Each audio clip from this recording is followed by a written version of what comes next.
Hello, everybody, and welcome to the Tennessee Twos Disc Golf Podcast. This is episode 22. My name is Daniel Bacon. Across from me is my co host, Ethan Jenkins. If you guys are watching this in a video feed live, you'll notice that we have a couple of guests. I'm going to get to those guys in just a second. If you guys are listening to this at a later date, thank you so much for joining us on our podcast on whatever subscriber you choose. And also, don't be afraid to join us on the live broadcast where you can comment, talk to us, and speak your mind, really. I mean, it's a good time. Absolutely. But first things first, unofficially, this episode is brought to you by Til Death Disc Golf Club. Um, they didn't pay me anything for this ad spot. I wanted to bring them on because number one, they're a good company. They're doing good things in disc golf. And number two, in this month, they have a special program going on where some funds are being donated. I'm going to let him talk about that. You'll notice him if you're watching the video from our green screen. His name is John, and I'm going to let him introduce his company. Hey guys, thanks so much for having me on. I really appreciate it. It's an honor to be here. Thanks so much for the opportunity. So Absolutely. my name's John. I'm one of the founders of Till Death Disc Club. What we do is we provide apparel for disc golfers for both on and off the course. What the brand is really focused on is celebrating the sport itself. So we want to be accessible to someone who's just starting in the sport, to the people who are, winning tournaments every weekend and whatnot. We just want to cover the whole basis for the love of the sport. And obviously, you guys know you're a part of it. The disc golf community is a really passionate one. So what we're trying to do is build a brand that really speaks to that passion and dedication that everybody has in the sport. For us, it's really just all about the motto: disc golf for life till death. That's Um, so right. that's that's right, right? and so Till death disc club.com is our website where you can check out all of our apparel. This month we are doing we're donating 25% of our revenue to Project Purple. Project Purple is a nonprofit focused on fighting pancreatic cancer and providing assistance to people currently in their battle with pancreatic cancer. If anybody wants to look into that more, you can just go to projectpurple.org. Um, we are doing this because a close friend of ours, a fellow disc golfer, my former roommate for a few years, a wonderful guy, our buddy Rich. He is currently in a battle with stage 3 pancreatic cancer, and he's 31 years old. Wow. So, what we are trying to do right now this month, we are trying to show love and support for Rich and obviously anyone else who's affected by pancreatic cancer. So again, if anybody is interested, anyone listening is interested in getting some cool gear along with doing a good deed for the month of May, you can go to tilldeathdisclub.com. And again, 25% of our revenue is going to be going to Project Purple. Um, Also, just want to add one more thing to that is on both our Instagram and Twitter. We have some links to some information about our buddy Rich. Since his diagnosis, he kind of came out and started trying to build awareness through YouTube channel and some other channels. So if you want to get to know the guy who kind of inspired us on this front, you can get some links at our Instagram, which is at Till Death Disc Club, and our Twitter, which is at Till Death DC. And yeah, so thanks so much for letting me chime in on that, guys. I really appreciate it. Absolutely. Absolutely. And what a great Before, cause, too. yeah, seriously. Before you go, can we ask you one question? This one's going to be just about you, and then we'll probably ask one more question about the brand as well. Yeah, One of the things I want to know is how did you get into disc golf? What's your origin story? I've been disc golfing since I was in sixth grade.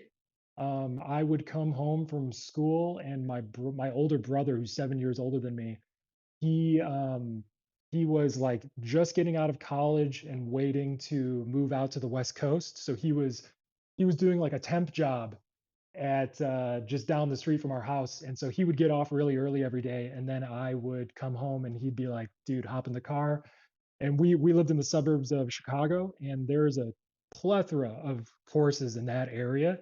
So we would just every week be driving 40 minutes an hour to all these different suburban courses, and that's really Yes. kind of how I fell in love with the sport. And I've been playing it consistently, ever since. So that was really my introduction to it. That's awesome. Yeah. Absolutely. And then in terms of the brand itself, I know it's you and two other guys. What inspired you guys to start making disc golf gear? Yeah, really, we just wanted to kind of, like I was saying, we really wanted to just create something that was a reflection of our love for the sport, that we kind of felt proud to have on our shoulder when you're walking down the street. So I just wanted to create a brand where we could wear the gear, feel comfortable and cool about it. And if somebody sees the shirt and says, "What's going on with that shirt? What is that?" It's a great way to just be like, "This is disc golf, man. Like this is," and maybe Right. perhaps educate people about the sport. So it's the inspiration was really just to have a brand that repped the sport. That's really what I was hoping to do. Conversation piece. Awesome. Yeah, You Yeah. gotta love conversation pieces.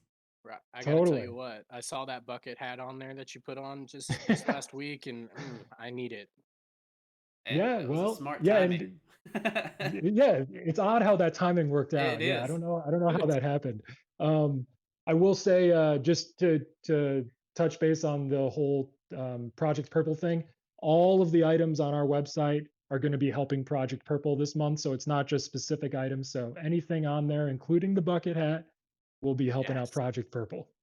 Awesome. Absolutely awesome. Well, thank you so much for coming on. Recap for everybody: Till Death Disc Golf Club. Check them out. Check out their Instagram, their Twitter. Check out their website. 25% of all purchases are going to Project Purple. Like you said in your tweet that I had originally seen and wanted to give you guys a shout out. They're a small company trying to make a big difference. And we just wanted to do our part. And thank you so much for coming on and talking about it. I'm glad we were able to help you out this way, and we appreciate it. Yes. And I can't wait to rep some gear. I'm Yeah. definitely gonna hit the site up. As should everybody Hell yeah. else.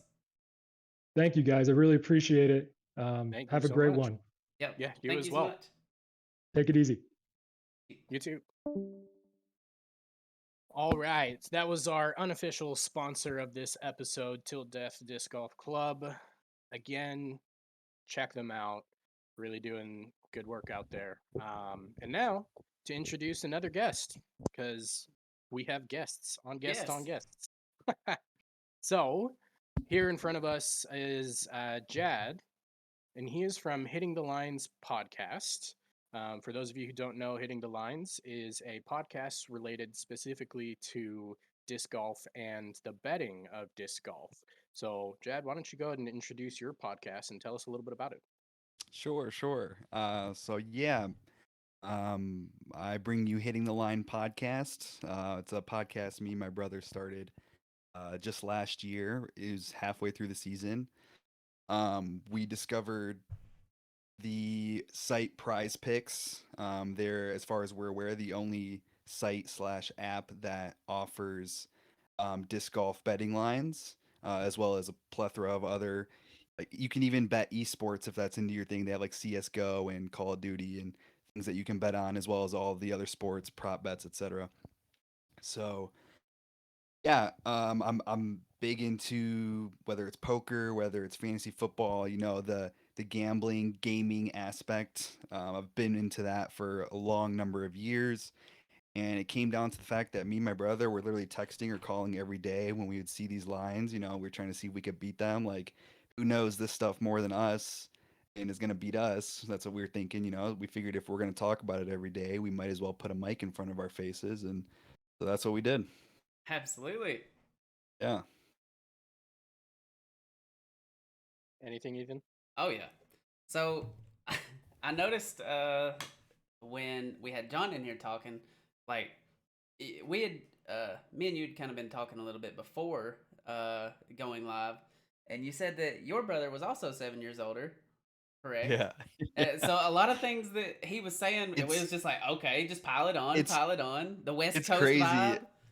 Yeah, like we have like the exact same origin story, me and John do. Brother's 7 years older than me. He one day was like, I'm from Toledo, Ohio. It's only a handful of hours away from Chicago, another big city. And my brother's just like, hey, you want to do this? And I said, yeah. And then, one day he moved out west and I couldn't play that often. And I decided to follow him out west. And yeah, it's very, very similar story. It's very funny how that works Yeah, I out. thought that was pretty funny how that all kind of laid in Yeah. line. I seen your Yeah. face light up. You was like, wait, hold up. I was like, It's wait, like, that's my story. he Why are you said- telling my story? Yeah, why are you telling my story? What? You were listening this whole time. Yeah. Yeah. So this is probably jumping ahead into the future um of the story, but I do that. What I do. I'm a rambler. So, All right. what do you think is the biggest hit so far in gambling that you've had? Like, As far as money goes, as far as money goes, and then also disc golf. Just disc golf. so actually, it was just this past couple weekends. It Oh, was two weekends ago. For at Emporia, I I made 5 grand betting on disc let's golf with only go. a $500 bankroll. Um, Prize Picks made a huge error 3 out of the 4 days. One of those days I lost because Rick. So the way it works is it's format is parlay betting, so it's tough to win. Right. So I literally hit the line on everybody except for Ricky, and I ended up losing a little bit because somehow Ricky during one of the rounds was the only one to be able to shoot under his projected score. But they made it dramatically underestimated what the weather was going to do, the wind, and how much OB there was and how much it would affect scores. I'm talking guys were 10 plus strokes over their projected score, like everybody Right. was. And they did it on 2 of the days. And it was just so blatantly obvious to me that that the scores were so bad. And then it followed up with Thomas Gilbert saying, uh, going into what is it? So there was going into what's it called? The second course. I forget what it's called. Country club. Emporia Country Club. Country Club. Going into Country Club, he said, "I'm gonna be surprised." He said an even was gonna be a competitive score. And I was like, okay, like all these projections are 4 under, 5 under, 6 under. So I just smashed the overs on everybody. I just said F it. I put my whole bankroll in play. And yeah, in 2 days I turned $500 into 5 grand, and I pulled out 4 grand real quick. Like, let's go. And Let's I've made a couple go. thousand here and there in DraftKings and fantasy football, 3-4 thousand before. But yeah, I don't play with a lot of money because I don't have a lot of money. But I've hit my fair share of binking it, and then Right. I would say I'm Yeah. officially profitable after 2 weeks ago. I think I'm officially a winner when it comes to gambling in my life, so that's good to say. Most people are not. This is not gambling advice. You should really do your research. Play for But fun first and always. But yeah, I think I am officially in the green in my life for gambling, so that's always good. and that means that That's it's a always huge thing. yeah, and that means that it's always a good idea to do your research. And for Yes. everybody that wants to do some more research on disc golf gambling, now you know where to go. Yes, you can find us Hitting the Line podcast. Twitter is _ hitting the line. But yeah, what we do is we try to do. So the tough thing is Prize Picks doesn't put out their lines until 2 days before the tournament starts. Right. They typically only do Elite Series events and over. Sometimes they do Silver Series. I DM'd somebody from Twitter today, and they said they'd get back to me. I'd asked if they were having any Masters Cups lines. They haven't gotten back to me yet. Typically, it's 2 days before, so we have to do our podcast right as soon as we see the lines come out. So Right. yeah, we go over the lines that we see, our what we think compared to their projected lines, and how we think you should attack that week. That's what we do every week. Yeah. What did you think about that nice prop line that they put out on hole one for Jones Supreme? Yeah, and so yeah, that was the beginning of striking gold 2 weeks ago at Jones Supreme.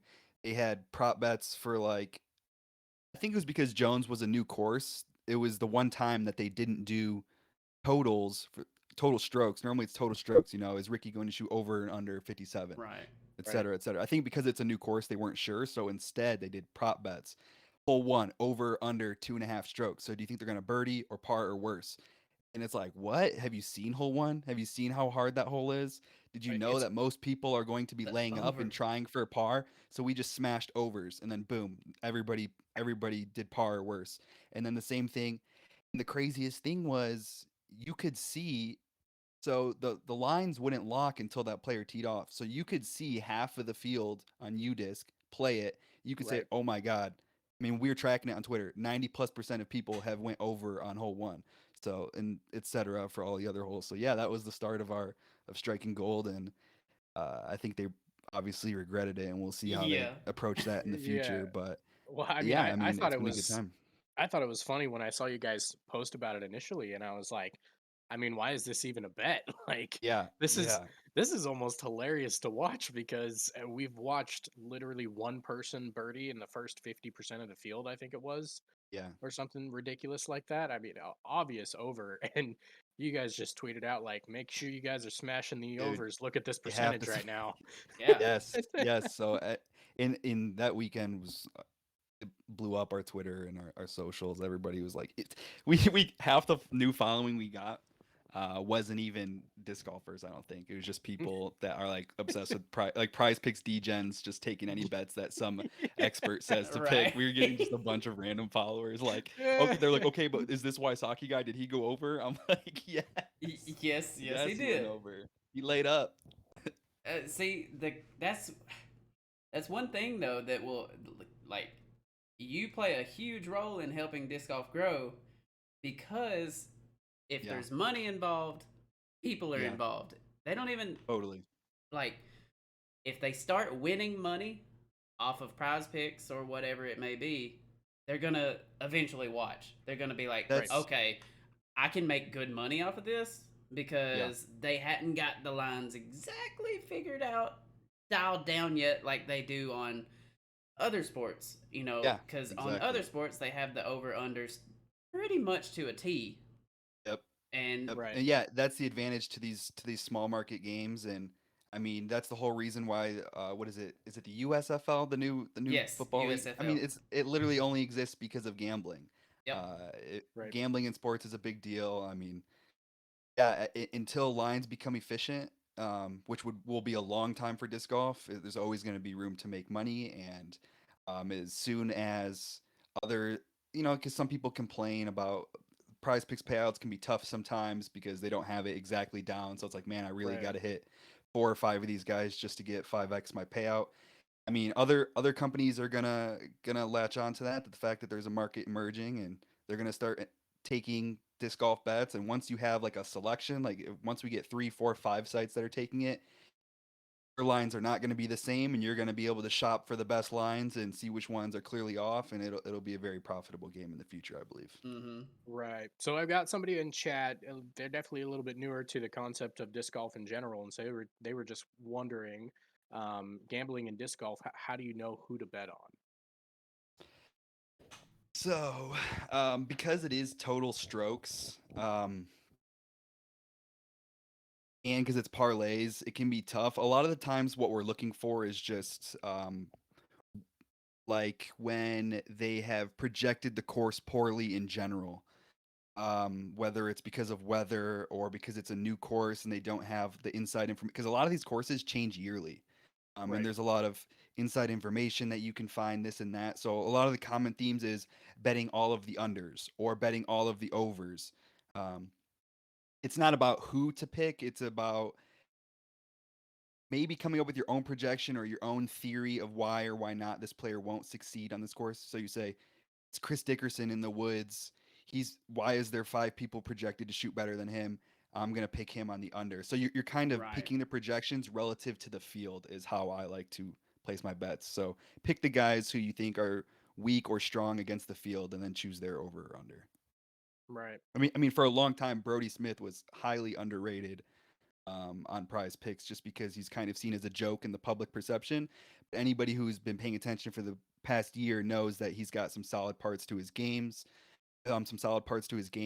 And if they're going to project him the worst every week, I'm going to pick the unders, knowing that there are going to be days where he beats Ezra, there are going to be days where he beats Emerson Keith, etc. So Right. Right.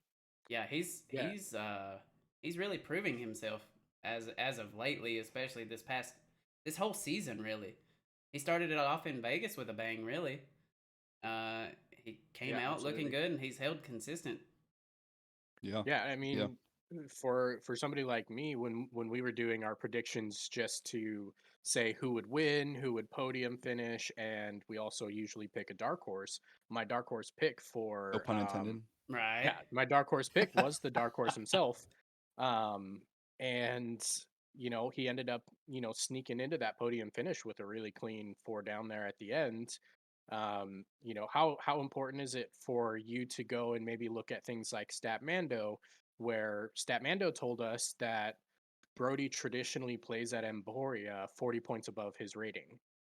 Exactly, and we try to incorporate some of those stats as well. Statmando works with us and will feed us stats that are relevant, whether it's to the course or to the player and how they typically shoot, to help us base our projections off of as well.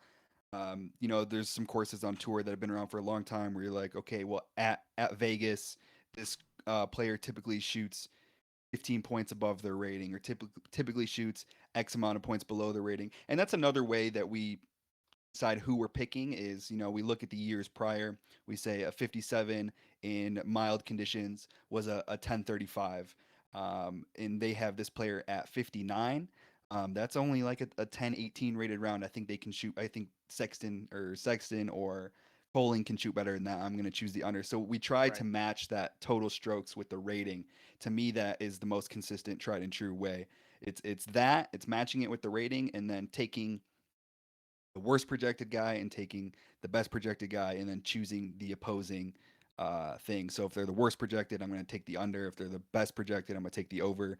Because sometimes you're just picking Paul Macbeth and praying that he doesn't shoot a 1065. So, Right. which, as So we've seen this season, it can happen a lot. yeah, it can. Um, so ratings actually are helpful. It's like Yeah. it's like Despite what the dark horse says, ratings are an awesome tool if you plan on betting on prize picks. That's typically how we like to make our bets. that's interesting. Like that's something that I probably wouldn't have clinged on to, but Mhm. it Yeah. makes a lot of sense. Yeah. Yeah, I mean, ratings aren't perfect, but they're definitely an insight, like a snapshot in time to give us something to base our judgment off of. They're not complete lies. They're good Right. for a reason. They're there for a reason. Right. I mean, that's an interesting topic because something for us here on our podcast is we kind of bash ratings a lot. And that's more in generalization to figuring out who the best players are on tour right now and how do they really rank in terms of how good they are right now. And ratings kind of give you a false sense of security when you look at that. But, when you're talking about something like betting where you can take a tangible number and Hmm. see how that tangible number would rank up this year It's it's because it's a super curious topic because I mean, Brody has hit the nail on the head a handful of times with it. Like, some players are DNFing, some players aren't showing up, some players are doing this or that because they need to preserve their rating because it's their livelihood, because they might have a contract with a company that says that you have to stay above 950, let's say if they're FPO or whatever it Right. is.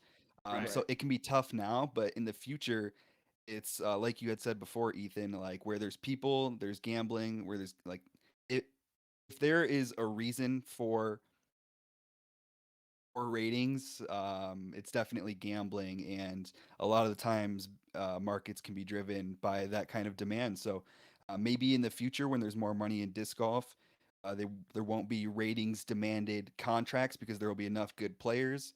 So then maybe ratings do end up staying around, or something similar, to have people the opportunity to look at, because people aren't gonna just gamble willy nilly. Of course, some people do, but um, typically the books give the player something to look at, so like you said, something tangible to help them make their decisions, and it may be ratings.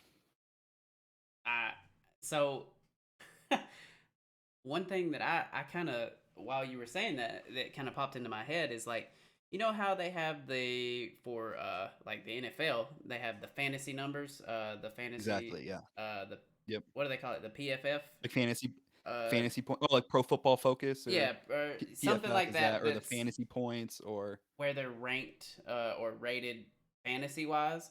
That's yeah, something where the yeah, rating could fall right into, and that's something exactly. that Prize Picks could use as well, Yeah, or yeah, whoever. Hopefully, no, not bashing Prize Picks whatsoever, but hopefully we get it everywhere. FanDuel, yeah, DraftKings, everywhere, yep, because Right. then more eyes on the sport. I mean, they have water polo, they have lacrosse, they have tennis, they have hockey, they that's have right, field hockey, they have why not disc golf? You know what I mean? right. They just got Right. to get one guy, you know, wink, wink. But but yeah, that's what they need to do. Yeah, I couldn't agree more. Also in chat, have a very serious question. Um, so it kind of goes two ways. First one is, what if they make a Happy Gilmore movie but with disc golf? Um, Is that for me to answer? yeah, What if they make a Happy Gilmore movie but for disc golf? Well, it'd probably feature Adam Hammis heck because he's yeah. the biggest hothead on tour. And he would learn how to make his tap-ins without throwing them into the chains from 5 feet away and missing. Tap it in. Just Just tap tap it Tap it in. in, Adam. Just That's tap all it you in. gotta do. I've got You it will pretty. not make this putt. uh, there would have to be something to do with the whale sack. I've got too good of. I've got. Oh god, I've got too good a story with a whale sack from Adam Hammis at the Music City Open. Oh, But him just throwing one or slamming it or Oh yeah, yeah. He threw a bad yeah, shot. dude's such a He threw hothead. it into the creek, and we was out there the next day, and a guy was walking, and he's like, "Hey, I seen Adam throw a whale sack over there in the creek." So we stayed back. He went and got it, and he's like, "Look, I got it, I got it." I was like, "It's nasty, it's gross." Great for you. And he's like, "Here, take it to him." I was like, "Why? Why me?" I don't think he wants this Yeah, I back. don't. Yeah, and I talked to him after the event, and he was like, "I don't want that thing." I don't want that thing. You guys can keep it. Yep, Souvenir. souvenir. Dude's a hothead. It's crazy. But So, the next moral of the one, story is now I have a Adam Hammis well sack in my disc golf bag. That's yep. pretty dope So though. it dried out, and now Adam Hammis's whale sack is in Daniel's bag. That's pretty sick though. Yeah. It's my new favorite funny story to tell when we're backed up on a hole in tournaments. Yep. There you go. And then also, who's the Tiger Woods of disc golf? That one is pretty easy, I feel like. Yeah, I agree. Everybody's He's a beast probably gonna himself. say Paul Macbeth. Yeah. He's just proven it time and time again. Like it's that clutch factor. Mm-hmm. Right. Like Tiger Woods, Paul Macbeth, time and time again slams the Right. door in your face. It literally takes the greatest shot in the history of disc golf in order to beat him. And so, Yeah. yeah, it's Eh, Paul Macbeth hands down.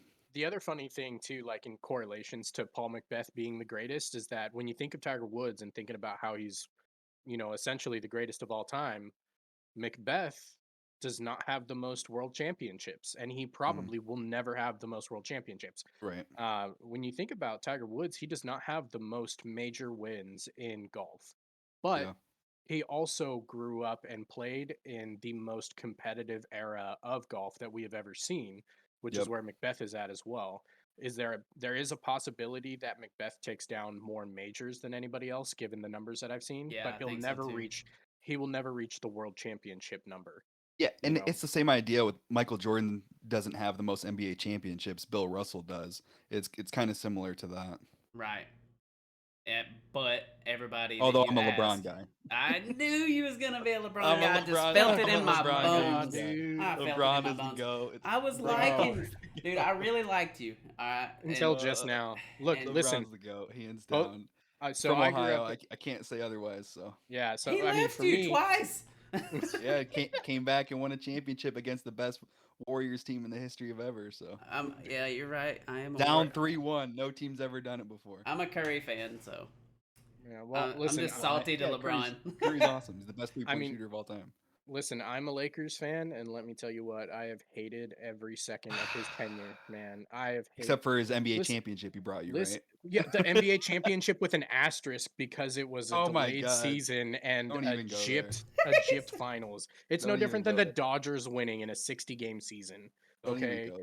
Listen, They're the everybody best team. knows if the Dodgers have to play a full 162 game season, they always fail in the playoffs. Give them a 60 game season though, they're just fine. Just fine. Okay. The good thing I will say about LeBron, I really enjoyed watching him until like kind of recently. But Dude, when he was with Cleveland, I really liked watching him play. Like a lot. he still put up like second most average points this season, so just saying. Yeah, it was more or less like just the team that he was on. I really liked watching him and Kyrie work together. Oh, totally. Yeah. That was a fun team to watch. You know what I mean? Like I enjoyed watching him spread the ball around and get mad at J.R. Totally. Smith. But Dude, oh my Classic. god. Don't even get me Absolute going classic on moment. that. Oh my god. Listen, Anything I J.R. can't Smith. I can't much. stand Said I can't anything. So much heartbreak for me with J.R. Smith. yeah, I can't stand LeBron James, really. I mean, I really can't. But God, when I people gotta pull out say my high like school jersey. I got the LeBron high school jersey. I when did people too. when people sit there and say stuff like he will never be considered in the GOAT conversation, I'm like, stats don't lie. Yeah, Yeah. you're right. I don't like him, but stats don't lie. Yeah. Exactly. That's the You truth. have to look at it from. I could do the LeBron MJ debate all day. It's Yeah, whatever. I mean everybody's done it. You know, it's Yeah. one of those things where MJ was at the end of his career when I watched him. You know what I mean? Mhm. So it's not like I was able to see the effect Totally, same. of Michael. So it doesn't. I don't really have a valid point to say. A generational thing. Right, it's a generational thing. Whereas like he is one of the greatest all around players that you've ever seen. You know what I mean? As far LeBron makes a lot of people better, but Yeah, so moral of the story, Macbeth, Yeah. greatest yes, all-around player in disc Macbeth. golf We right just now. had to get into the GOAT debate on basketball. What I happens shouldn't have if done Ricky it. wins one, maybe two more world championships? Where does that rank him? Still just number 2 all time, or where's So Ricky at right now? Is he number 2, or is that Ken Klimo's spot? yeah, Ricky can't be up there until because he needs to not only win more worlds, but he also needs to win other majors. So he needs to win USDGC. I think he needs to win USDGC European is a Open. must before he gets Yeah. in the conversation.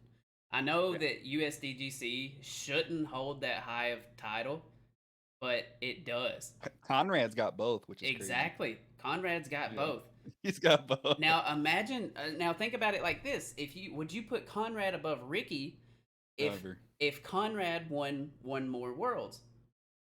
No, only because of the long-lasting.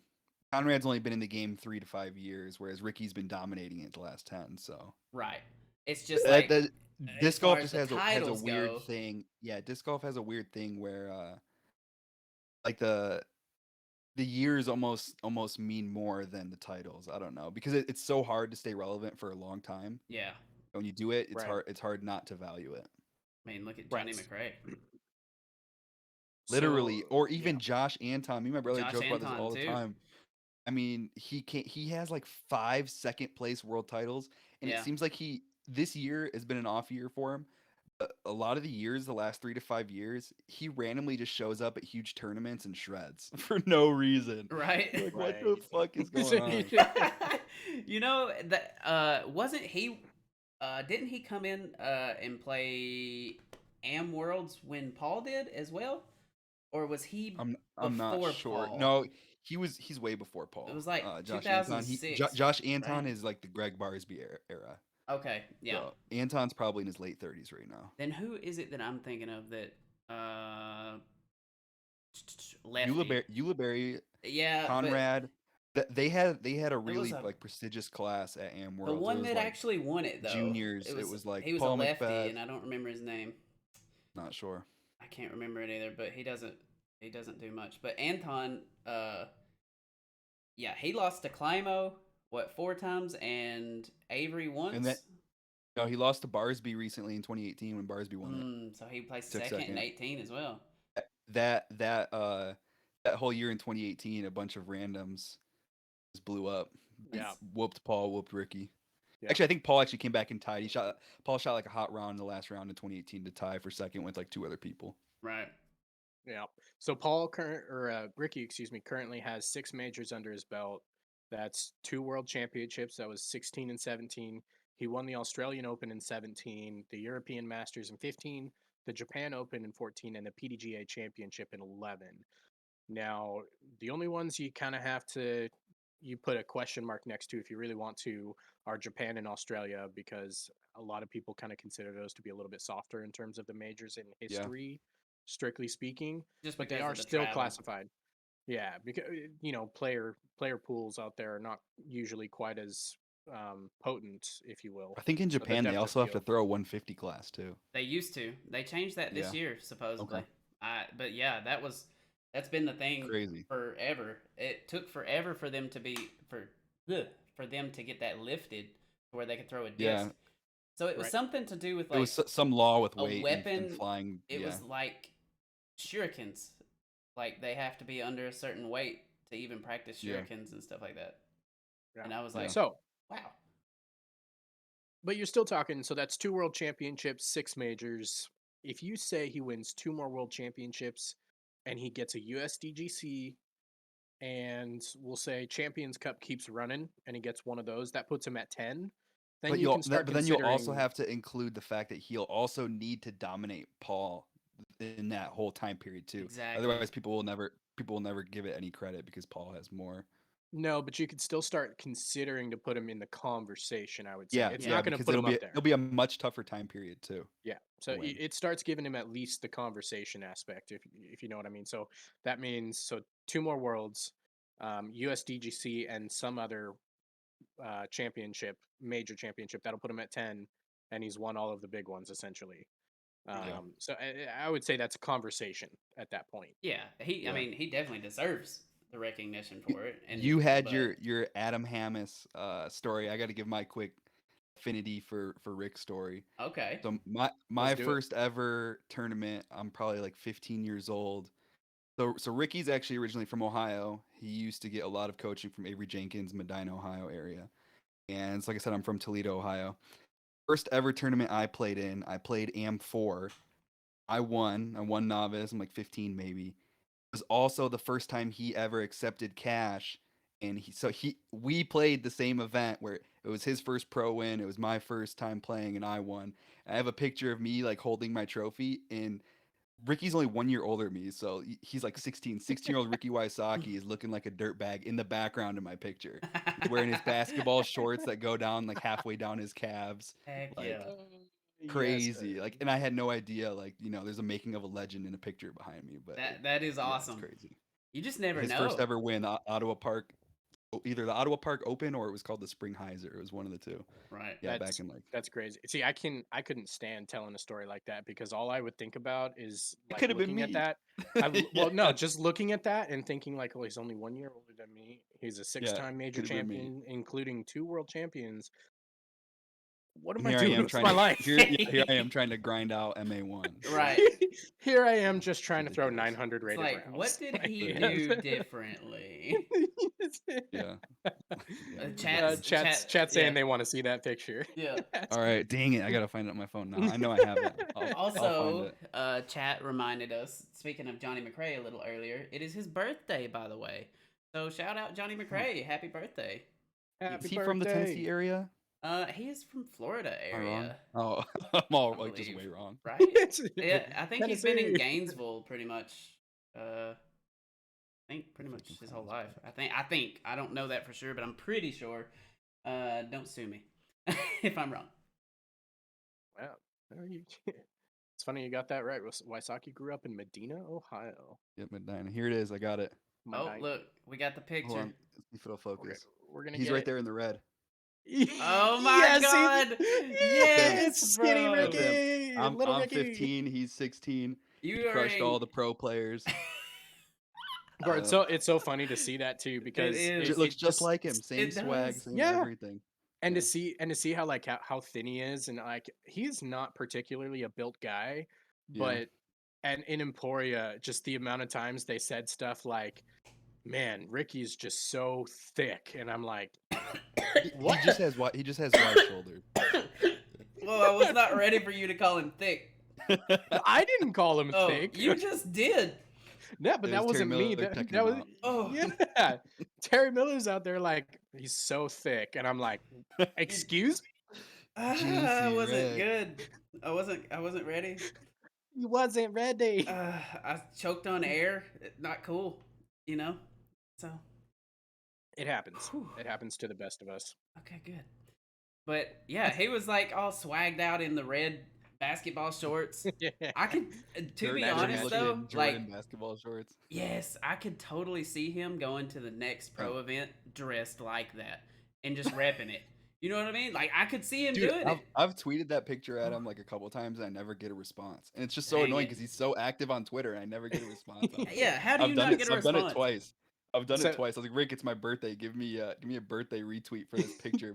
Both of our first wins. so, And just so nothing. someday when Hitting He the should have Lines done that. Twitter really starts getting some followings, what you really just got to do is just tweet it on the podcast page with a Literally. red circle around him that says, "Hey Rick, is this you?" Right? Yes, sir. Yeah, he was like not, and he wasn't even local. He just played our tournaments because that's all there was around in that area. But he was like the legend. Like I'm literally playing MA4 and MA3, and you're like, people are like, "Did you hear about that kid that's tearing everybody up in open?" Like, no, yeah, they whooped RPG and Hawk. Those were like the local legends. Yeah, he smoked RPG and Hawk at Vienna. We're like, what? No way, some kid. Just Turns some out to be kid. Ricky Wysocki, like unreal. Is Freaking it not prodigy out is there. it not unreal though, like how good kids are though right now? Like Yeah, Ganonbur's the most ridiculous human, and I haven't gotten to see him in person. You went and watched live, so I imagine you did. He's yeah. like what, like super fucking tall, Well, like we 6'5" or something he like that. wasn't even there at the Music Okay, City Open, unfortunately. Oh, but all you need But is to see him on coverage, he dude. is literally got to be 7'2". Like I don't. His wingspan's probably I don't know. A 15-foot putt is what just a drop in. So he's got like a 15-foot wingspan. and It's pretty Cole much. Radallen, he hasn't played particularly well this year. Yeah. He's about equally as skilled as Gannon. He's from the Oregon area. So I'm living in California now, but I just moved from Southern Oregon, and that's where Scott Withers is from. Yes. Scott Right. Withers runs like all of the B tiers there in that area, and Yeah. Cole and Scott just smoke everybody at every tournament. Yeah. He's like 1 year older than Gannon, so don't underestimate Cole Radallen. He's on the come up. I can promise that. Yeah. I Nah, think by the we've got. time. Go ahead. I was gonna say we've got a young kid here that's near me, and um, so I wouldn't put him up there necessarily talent level as like Gannon. You know, Gannon's at that talent level where it's like, okay, you can skip school or switch to Yeah, homeschooling to do this yeah, and he definitely travel. could.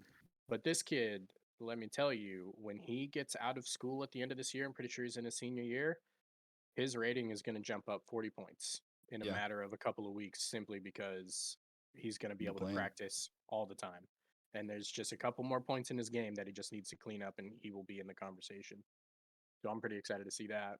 I think. What I've been thinking about a lot is like what happens like when our Ricky and our Paul, etc. Like they're playing Masters and we're watching Masters because we're hyped to watch Ricky and Paul still battle or something. Like Right. it's like something crazy. They're like 45 and they're playing Masters or something. I don't know. I'm just like, dude, And I we wonder what will. this landscape's gonna look like in 10 years. Like And who knows? interesting. Paul probably won't be playing MA40 or not MA40, of course, but And I've MP40. considered that too as well.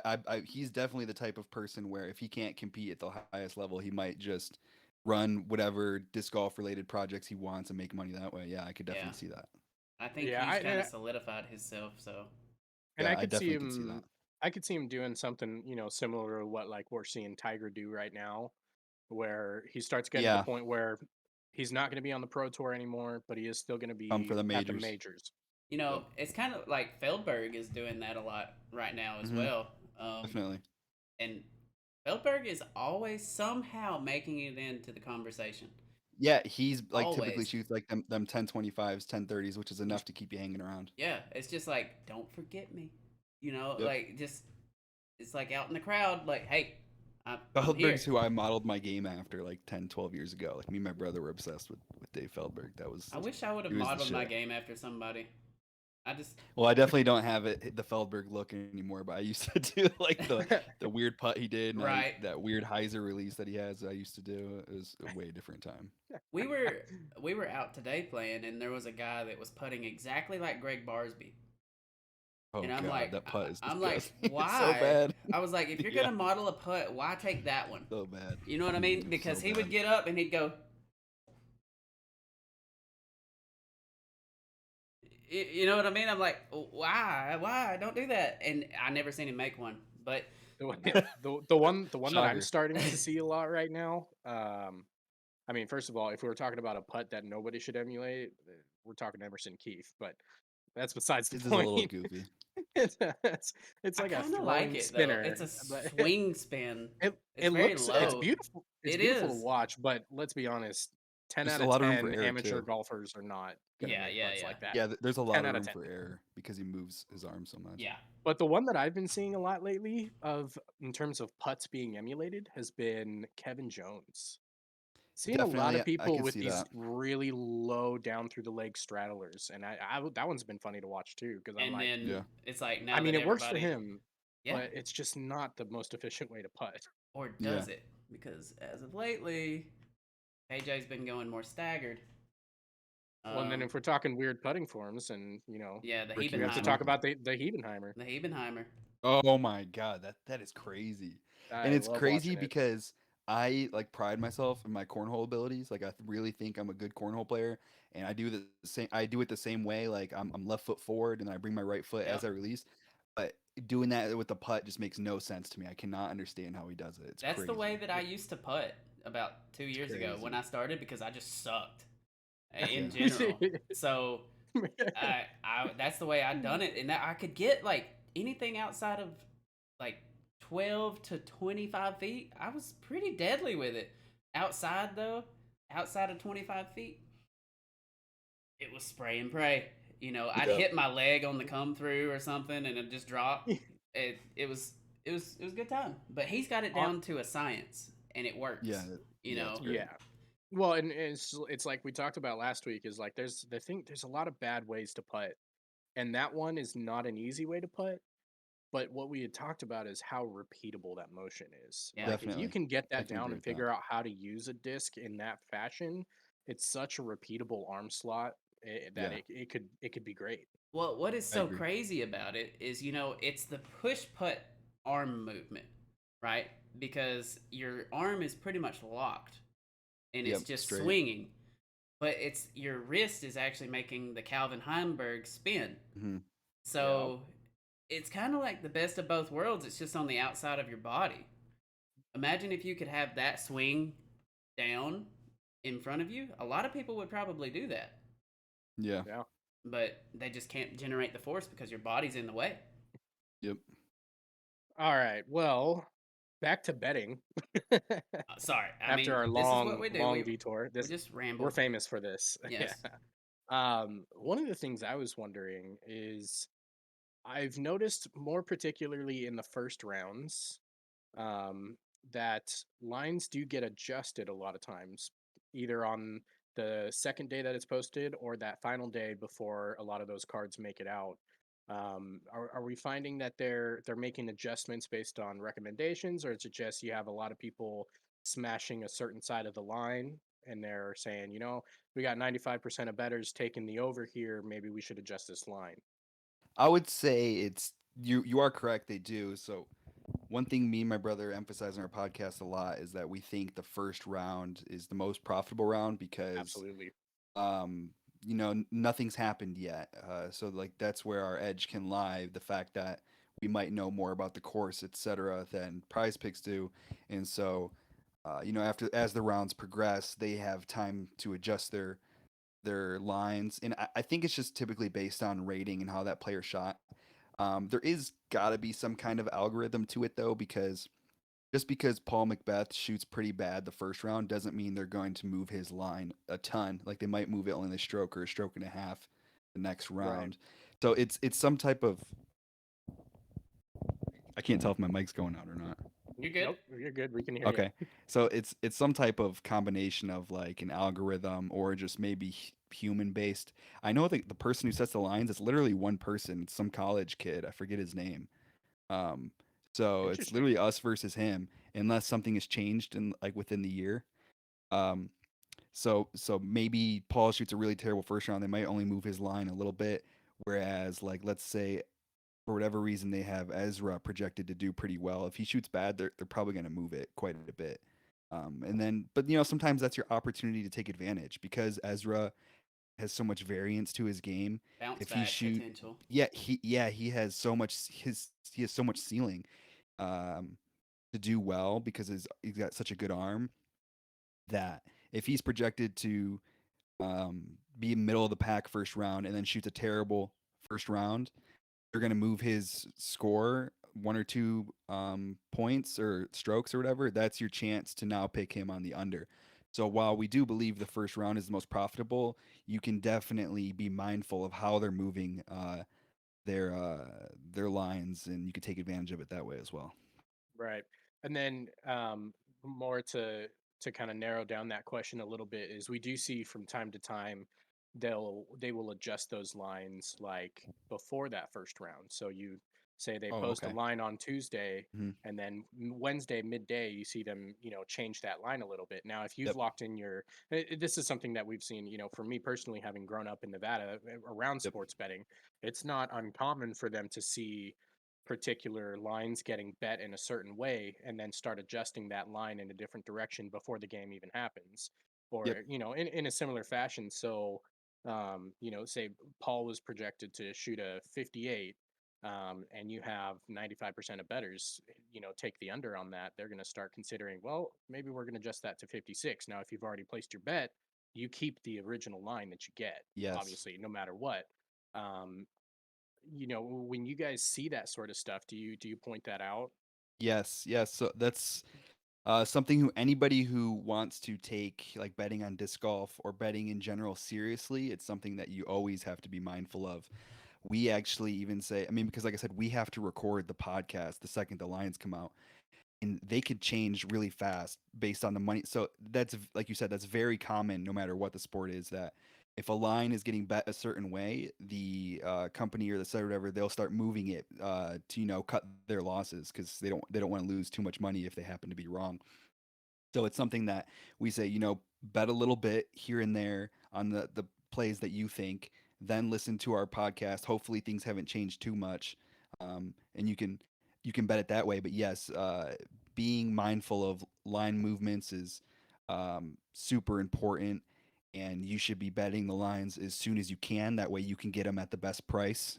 We call it the price, um, whatever the strokes is, because we've seen lines move 2.5 strokes. Half a stroke, 1 stroke is very common, but sometimes between the time the lines come out and the time they tee off, you could see 2.5 stroke line movements. If it's a wide open course and they have Ezra projected not to do well, a lot of people are going to be smashing the unders. And if you weren't in on it right away, you're going to get him at a 54 now instead of a 56, which can literally mean all the difference in the world, especially because it's parlay betting. So Right. parlay means that you have to get all of them or almost all of your picks right, otherwise you're not getting paid anything. So half a stroke can be the biggest difference in the world. One thing Prize Picks does do that's super helpful is that if you push, meaning if you tie, if you bet Ezra at under 56, he shoots exactly 56, they'll actually pay you out on that. Most sites do not in other sports. So half a stroke can be the biggest Interesting. difference in the world. Shout out Prize Picks for that. Shout out Prize Picks. They definitely do Shout not out have to Prize do that, Picks. but that is awesome. Yes, sir. What do you guys, when you are looking at any particular round, whether it's the first round, last round, doesn't really matter. What are the biggest red flags that you look for on a line? So those are going to be, generally if you're going to pick five lines, um, is probably what I've seen you guys post most commonly is a full five parlay, and obviously you have 15 lines that you can choose from for those five, right? So what do you guys look at mostly when you're like, that's a high risk, I'm going to avoid that line altogether to choose this person? For me, a lot of the high risk plays, it's a really good question, end up being just a lot of the middling guys, people who don't have variance to their game. Like I said, Ezra is somebody who you can for sure look for that bounce back spot because he has such a high ceiling. For me, like the big red flags are those middle guys in rounds 2, rounds 3. Those lines are now very sharp because Prize Picks has had a chance to see 1, 2, or 3 rounds already played out, so they're going to adjust that accordingly. Do you really? So somebody consistent like James Conrad, if he shoots an 8 down the first round, a 6 down in the second round, uh, third round, you can bet your ass they're going to have him projected to shoot a 7 down right there in the middle. He's not Right. somebody that typically strays away from his median. Um, if a guy is a low variance player and you're past the first round, I typically recommend not even betting him at all. So a lot of those middle guys are tough to bet on. And it probably makes things a little easier too, knowing the players. Um, Oh yeah. whereas like some people are coming in and just betting because they see the lines and they can kind of see the comparisons. Whereas to like a Paul Macbeth, for instance, or a Ricky Wysocki, um, going into final day, Yeah. Chris especially, Dickerson. yeah, Chris Dickerson, somebody that is gonna make that push. You know what I mean? So Mhm. I feel like that's a line that you really want to hammer, right? Or do you try to stay away from the aggressive side on the final day? It all just really depends on the course and on the player. Because typically those players, your Chris Dickerson, your Paul Beth, are also going to be projected to shoot the best. Right, And sometimes it's just hard to pull the Right. trigger saying that I know for a fact Paul Macbeth is going to shoot a 1060. Like, well, I don't know. 10, right, 1060 is the best of the best. So it really just depends on the player and the course. I look at the variance of the player and I even look at the variance of the course because there are some courses, except Paul Macbeth somehow shot the 16 down at like WR Jackson or even Emporia, let's say, where it's a high variance course where a couple mistakes could ruin your whole round. Those are Right. typically maybe a lot of the times you're going to bet overs because, oh, Ezra, his putting is not great. Even his drives have a lot of variance to it. And now we're playing on a course with either a lot of OB or the woods. I'm going to bet the over on him. So it just depends on the player and the course, but you definitely want to combine the two when you're making your decisions. right. And One of the Go yeah, ahead. also what I was gonna say is what if there was one thing that you could change about the betting, um, as far as maybe them doing like singles or not having to group them in a parlay, is that something that you think would help the betting? Yeah. Yeah, for sure. Parlay is automatically a losing game. Anybody who wants to bet on disc golf should know this ahead of time. Parlay in general is automatically a losing game. That's why they do it. That's why they make you do it. Of course, the payouts are bigger, which people love. I hit Right. I hit a 12x payout last week, which is just like insane. Like that's awesome Right, to think about when you turn $10 into 120, or maybe it's 100 into 1200. But yeah, parlay is definitely a losing game. If there's one thing I wish they would change, it would be that, and then as well as the fact that because disc golf is newer for them, and because of the fact that, like I said, I typically am either going to bet a lot of overs or a lot of unders at once. They're one of the few sports that Prize Picks offers where they kind of nerf the payouts because it's so easy where everybody might shoot over because the guy underestimated how the course is going to play. right, So Right. like typically any other sport you bet, if you have a 5 pick play and all of them hit, you get 10x your money. In disc golf, if you bet all overs, you might only get 5x or 7x your money. So it kind of sucks. So right. Because shout if out Prize it's Picks for sponsoring us, but there will be a time where they're gonna have to change something because somebody will take their market. yeah, and that's kind of something that I was alluding to earlier. Is I feel like for a fact that if these players, or not players, but these companies that run all these fantasy sports, you can't tell me that there's not one person in those companies that doesn't know about disc golf. Like Yeah, they have to know about it. Therefore, there's probably something in the works. yeah, Eventually, there will be. Um, yeah, Yeah, and I would imagine too, like, the one thing that would really open up the sports betting game for them as well is when Caesar starts to pick them up. Because when those mhm, bets start making it into the actual casinos where you can walk in and talk about it and think about yeah, it, and when you talk about sports books in the actual casino, it's not just going to be, well, pick the line, this, that, and the other. A lot of times you're going to be able to walk in and start saying, all right, I think Macbeth's going to, shoot an 8 down and he's going to eagle 17. And if you hit both of those, yeah. those are going to be right. massive, massive Or, types or of even payouts. even taking it a step further, there's going to be live betting that will be for sure in the future. See, that's There's Right. one lead thing that card I would lead, like. lead cards coming up on hole 6, and now you have a prop bet. Is Paul Macbeth going to take a birdie here or not? That's going to be something that's in the future. There's already live betting in basketball. I mean, that's a fast-paced game, and they have live betting for that. I mean, we're Yeah, going to that's going to have a be whole. wild. You're going to have huge 5 minute, a walk from 17 to 18 or whatever, plus there's a card in front of them, you're going to have live bets where you have 5 minutes to make your decision. What are these players in this lead card going to shoot? Right. Bogey or worse is going to pay out plus 350. A birdie's going to play out plus 150. Those are just gambling terms for anybody who doesn't know, but yeah, it's going to be an exciting future as far as disc golf and gambling goes. I mean, that right there just gave me like mind blown, because you Yeah, think about it, yeah. like think about the walk to 17 on USDGC, for instance. Yep. All right.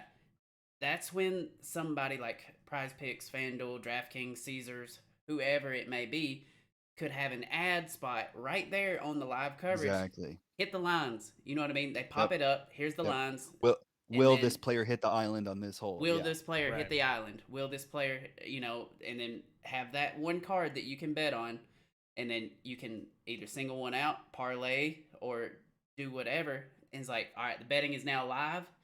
You've got 5 minutes. Boom. Here it is. Lock it in. You know what I mean? Yep. That's something that they could make a lot of revenue from, or Yeah. somebody could have. I mean, that would just Something be so curious fun about to it do. as well too. It's just been a topic recently, at least it was on debate night. Is I wonder if when that time comes, players probably won't have access to their cell phones, like they won't be allowed to. Otherwise, they could get caught They could betting on themselves. yeah, Or that wouldn't Right. necessarily be called embezzlement. What, I don't know what it's called. Some kind of fraud, I guess. But yeah, it would something illegal as fuck. Yeah. Getting kicked out of the DGPT forever. Yeah. Yeah. Well, I mean, yeah, and then you'd end up having to put those types of rules in place as well, or Yeah. even if it's not full on, like you can't use your cell phones, just because scoring is going so digital right now, it's hard not to. But I mean, you have to start questioning whether, like, your volunteers for UDisc who are out there and putting in the scores for you, Yeah. are they going to be out there? Are they going to Yeah. be allowed to bet while they're doing those types of things? Yeah. Yep. Totally. That's a good point. I mean, that's one of the things. I think personally, the way to fix that is pretty simple. You have no phones on the course, and to fix that, the issue with the live scoring is you just have an actual system, like a tablet, or some kind of mini tablet, probably, that only has that on it, only has the Yeah. UDisc. Good point. And it's on the Wi-Fi. Anything else that goes onto the Wi-Fi, you can see what people are doing. Yep. Right. And that would be the Or you don't easiest even- way. You don't even necessarily need it connected to the internet, honestly. I No, mean, you wouldn't even have to. UDisc works independently, and if you can get it connected, via Bluetooth to all the units, eventually it's going to make it back to whatever. But Mhm. it's just, it would still be something that would. There is definitely It'd be ways that interesting it to could see. be fixed I feel like, easily. Now, the players might not like it because of, not being able to be on their phone, but there's not very many professional sports that allows that in general, and it does Yeah. kind of look a little tacky when we see it on It live. does look tacky. I think so Yeah. too. But even now, Kristen, she's not really one to get on her phone much, but I watch her play Sudoku. You know what I mean? Either Sudoku or crosswords or something like that while she's waiting, and I'm like, huh. I mean, I guess it's just you got to keep your mind in a certain spot. So Totally. there's got to be ways to do it. When you guys start looking at these, lines, especially, for example, places like Waco or Emporia, where weather can mean all the difference in the world, how much are you guys paying attention to that sort of stuff? It's the most important factor. It's the number one factor, and learned it really early this year in Vegas that if you don't miles per hour, there's a difference between 12 miles per hour and 17 and 22, and you got to know those differences. There's a certain point where it starts making a difference, and you got to know what time it's coming in, which also means you have to know what time that player's teeing off, and you can Right. obviously check it all on UDisc because Calvin Heimberg might be teeing off at 9 a.m. and the wind's at 5 miles per hour, but Paul Macbeth might be teeing off for the feature card at 2 p.m. and now the wind's at 12 miles per hour. Although 12 is not that big of a deal, but let's say it's 10 miles per hour versus 20 miles per hour, which was actually a thing. It was the last round, I believe, of DDO. It was once you hit 2 o'clock, winds really started picking up, which gave a Right. big advantage for the players that were teeing off in the morning time. So yeah, the weather is like the number one most important thing. I think wind goes first, and then rain, and then obviously the combination matters too. So yeah, number one important thing is weather. And speaking of weather, just wanted to hit on this. Like, I just can't stop mesmerizing over the snowflakes that are falling behind you in the window. Just so everybody knows, that's not a green screen. Okay.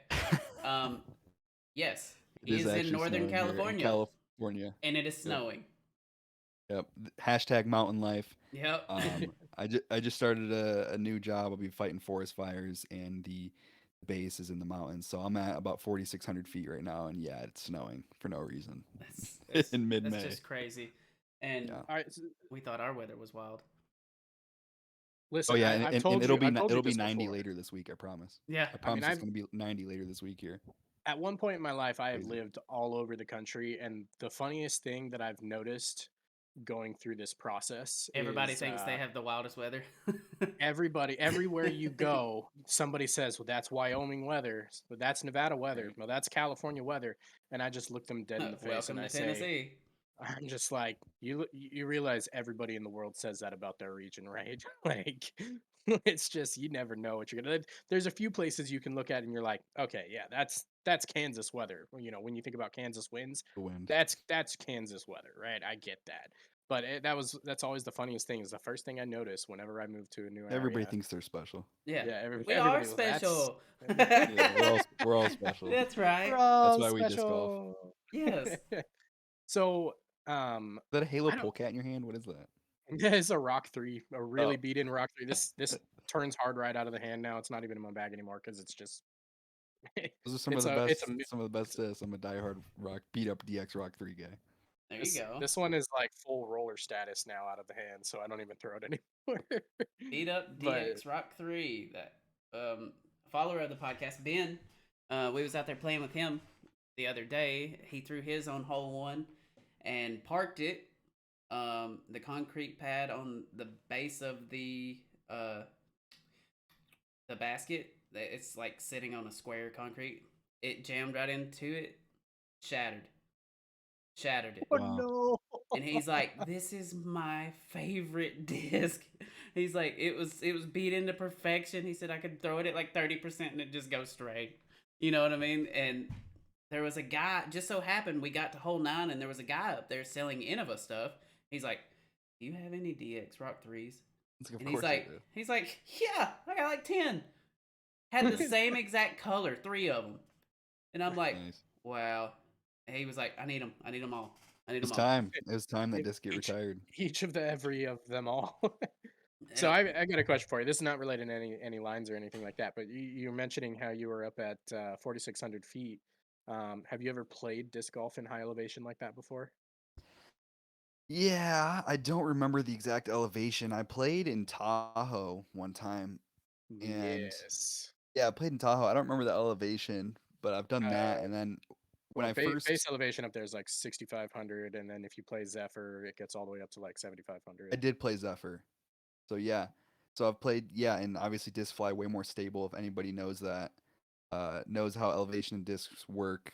The air is more, I believe it's the air is more dense, and that's why it flies more stable. The Um, opposite, Opposite. Okay, okay. less dense, And a then lot more distance, but everything's more stable. when my brother first moved to Big Bear, California, I visited him when I was like maybe 15, 16, and we chucked some discs off the side of a mountain, some beat up old discs, and we were like, you know, it was a little cliche. See how far they go. So Right. yeah, we put some plastic in the middle of the woods, but it was fun. So See, that That's just always sounds a like a good great time. time to me. It does. It Oh sounds like yeah. a yeah, great time. it was a good time. We don't You have really a good have that kind of elevation here. you have a good time up there at Zephyr.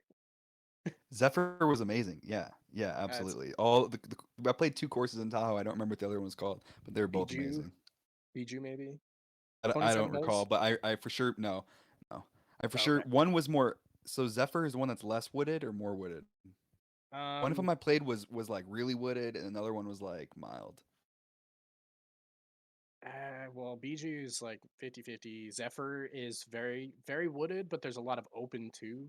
But Zephyr's Okay. the one where it's like you're literally climbing up the side of a sheer cliff to get to your next Yeah. hole. Yeah. Yep. And then there's a I've played couple that for couple sure. courses up in the north side of the lake as well. One of those is very wooded, so you probably played that one.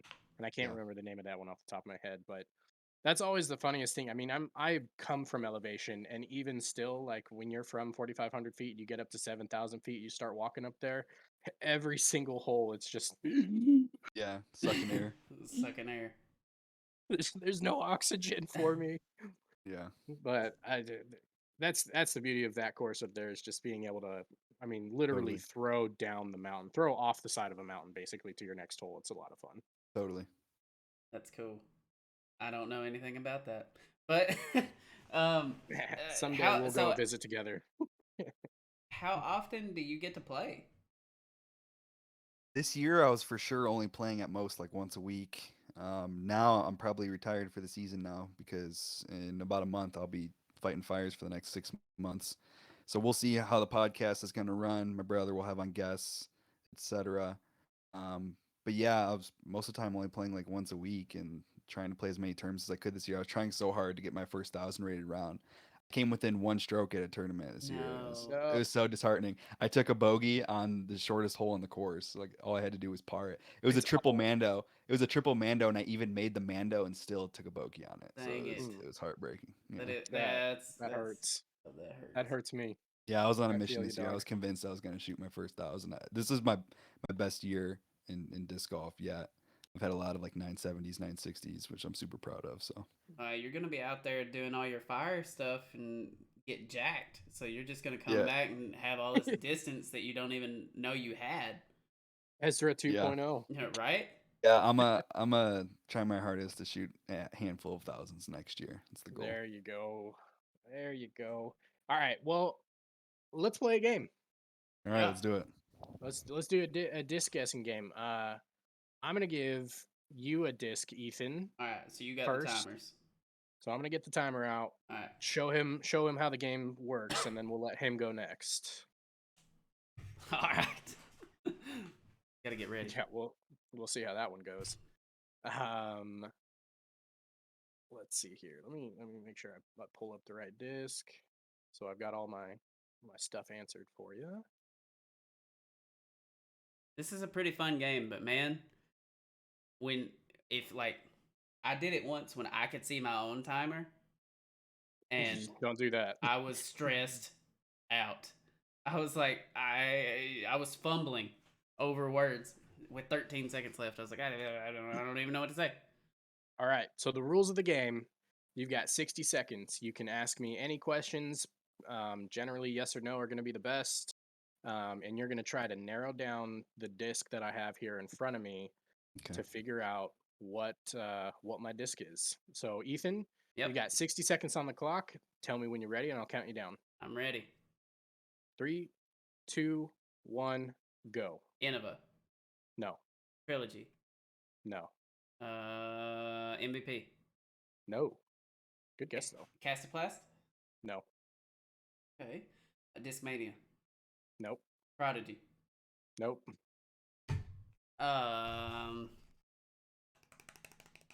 Not really. Okay. Overseas. 30 seconds. Overseas brand. No, American. Oh my Okay. god, missing an easy one, bro. Yeah. Oh, Discraft. Duh. Yes, Okay. Driver. yes. Overstable. No, Understable. yes, Okay. 12 speed. no, 13 speed. no, 11. nope. Okay. Control. Okay. 10 speed. Um. No, that is time. You've got one more question to narrow it down, Okay. and then I need your guess. And you said it was control.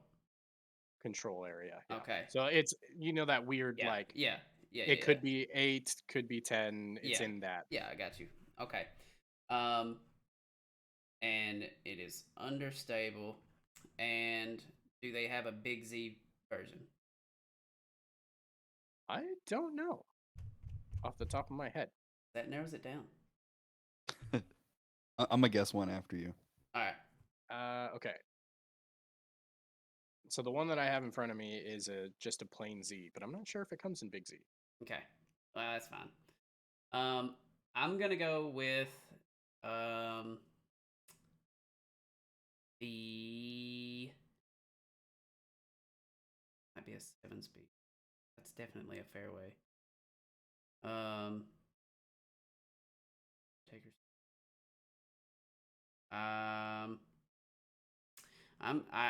I'm just gonna go ahead and go with the Heat. It I'm gonna is. go. Oh, the Heat. Nice. I was It gonna say is the Avenger Heat. SS. Nice. That would have been a good guess too, I but it forgot was about the the Heat. Yeah, I'm not I sure if the dude, I Heat am so good comes at in. coming up with that last guess just out of my butt. Yeah, I think there is kind a of Big sneaking Z it out Heat. there. There is Could a be Big wrong. Z. I have one I for wanna say sale. there It's got like is. a dragon or Yeah, something. I on have it. that one. It's red and yellow with the dragon on it. That was Yeah. Yeah, I pulled it up on the website, and I wish that their website was a little more streamlined to that, where I could pick the plastic and then pick Right. the weight. But it's not. If you pick the plastic type on their selection screen, it stays there. It doesn't tell you. Yep. So you kind of see how it works now. So I mean, if you got a disc, that's fine, but I've got a disc for him too. So No, I'll let you Let's go do both. first. let's do Yeah, well, both. All right. I'll Yeah, pull yeah, one yeah. up, but you go first. All right. I got you. Let me start the timer. You tell me when you.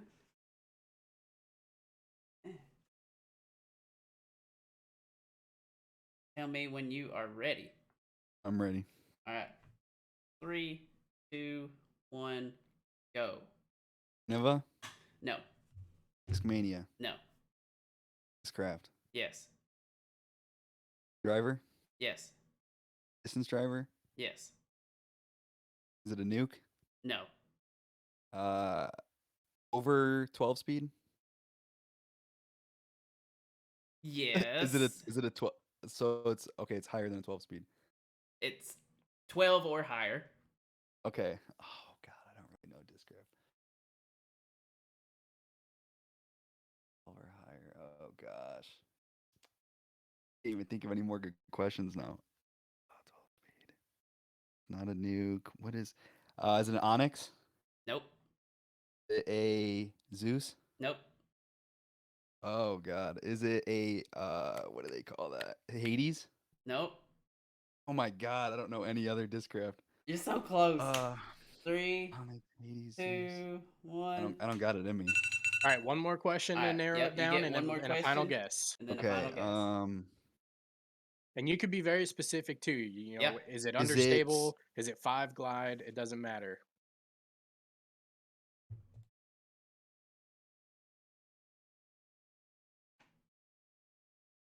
Is it understable? Yes. Oh God, and it's not a Hades. I don't got it in me. I don't got it in me. I don't. If he doesn't get it, let me have a guess at it. All right. Yeah, I don't have a guess. I'm a defer to Daniel. I really don't. All right.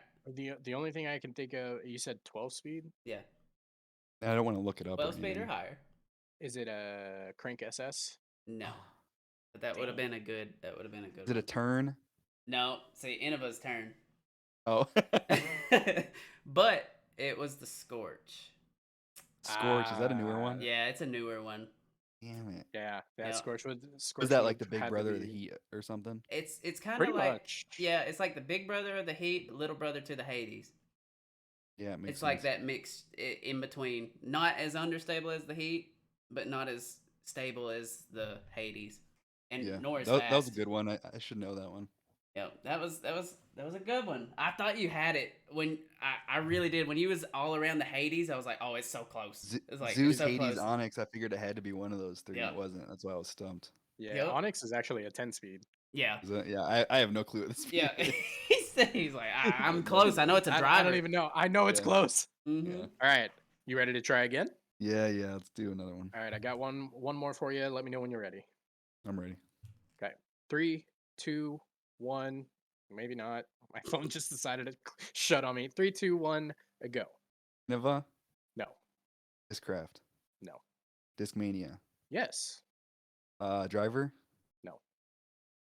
Midrange, Yes. MD, MD1, MD2, MD3, MD4, Nope. MD5. No. What? How is there anything else? I thought that was like all of the I did mid-ranges too. they made. I did too. I'm lost. I would have been gone. Okay, hold on. Is it an approach disc or is it a mid-range? True mid-range. Don't forget to ask Is about stabilities if it helps. okay, is it well, is it the is it like an off of the mold, for example, an Iron Samurai is an MD3? Are you just No. saying like okay? I didn't know that they made it. I can They think have of like two. they have like the mentor. They have I think it's like an approach disc. It's though. I have no definitely clue. active line like that. I'm sure. And Is it that's time. overstable? It is Okay, that'll be my last overstable. I'll give He you got one that. more He got that question. in time. Okay. He got that in time. Okay, So so I it's get one more overstable. question. One more question and a guess. Does Eagle McMahon throw it? I want to say yes, but I yeah, think the disc I'm he does thinking have of a is an he does approach have a disc. he does have a stamped version of it. Yes. I think I know what you're gonna say. Technically, Kyle, Lazat, and Eagle all have a stamped version of this disc. Yeah. Oh my god. That's your one hint. It's not an MD3. What is that new super overstable? But you're saying it's not. I think that's called an approach disc. What is that new super overstable disc? The one you're thinking of is probably it, if you can think of the name. Oh my! Hold on. Can I Hey, Google? no, look, I'll be your Can I Google. Google? I'll be your Google. Just think of Teenage Turtles. Just It's mutant. It's the mutant. Yeah, it is the Okay. mutant. See, I couldn't think of it. It's the new one. Yeah. yep. Yeah. Nah. Yeah, Yeah. You helped me out on that super one. overstable. So that's But not an approach disc then. I kind of thought so it was. it's a 5-speed, but it is a 3 glide, so it's a little less glidey. But technically, Okay. it's a true mid range. See, Okay. I would have said method, so I would have been wrong. But Yeah. Yeah, Yeah. the method's like the glidier, slightly straighter version. yeah. I just seen a mutant thrown for the first time like a week and a half ago. That's why it was bothering me. I couldn't think what it was Have called. you felt one? Yeah. Have you held it? I haven't, no, but I watched a really good player throw one and he was crushing with it. So Bro, they're wild. it Yeah. I can't stand them. It literally has ridges on it rather than like Like a soft rounded beveled edge. It's Yeah. literally like So straight edges. instead of Is that a tilt or this, something? yeah, this is a tilt. You can tell it's board flat, but like Yeah. instead of this, it's literally edged in. Wow. It's Yeah, wild. it's super wild. I think they're so uncomfortable, but on the I that's hear one that of a lot of those people odd really like tilts. them on like the on forehands and stuff like that. Yeah. Oh, that's one of our favorite games to play around here. Oh, you Yeah. don't think you're getting out of this? Me? Oh yeah. No, I was about to say I got one for you too. Don't you worry. Give it to me straight. All right. Don't give me any wrong information like you did last time. Hey, I don't want to hear it. I totally stand by my statement that it was not an 11 speed. What was it? I think it was last week. It It was might have the been the week Wraith. before. It was a I- Wraith, and I was like, is it a 13 speed? And he said yes, and I was like, Oh, brutal. Yeah, it's and I'm like, I couldn't figure it out, and he's like, it's a Wraith. I'm like, a Wraith is an 11 speed, and he's like, no, it's Yeah. not. So I had to look it up. It is. I was wrong. Don't expect that often. But Alright. he's gonna have this one in front of him. He knows exactly what this one is, so it doesn't happen again. Yeah, okay. Okay. Let's see here. So, and let me know when you're ready. Go ahead. And 3, 2, 1, go. Innova, No, Discmania, no, Discraft, no, Trilogy, yes, Latitude. no, Let's go with Dynamic. yes, Okay, midrange, no, Driver, yes, Distance, yes, Raider, no, Overstable, yes, Stable to Overstable. yes. I don't know their lineup that well on that. Everything's stable to overstable from there, I've so got I 2 should know it guesses. better. Da, da, da, da, da, da, da, da, da, da. 20 seconds. You're doing good on time. Yeah, but I don't have anything in my brain. It's just empty. I've never liked dynamic, so it's like I just too. don't give them any credence. I had to give you a hard one. You gave me a hard one last week. And time. 9 speed? All right. Did you hear that last question before time? Yeah, it's not. Okay. But you get one more question and then a guess. Is it a 12 speed? Yes. Hmm. That's your question. That was a good one because it narrowed it down. Yeah, it did. I still don't think I have it.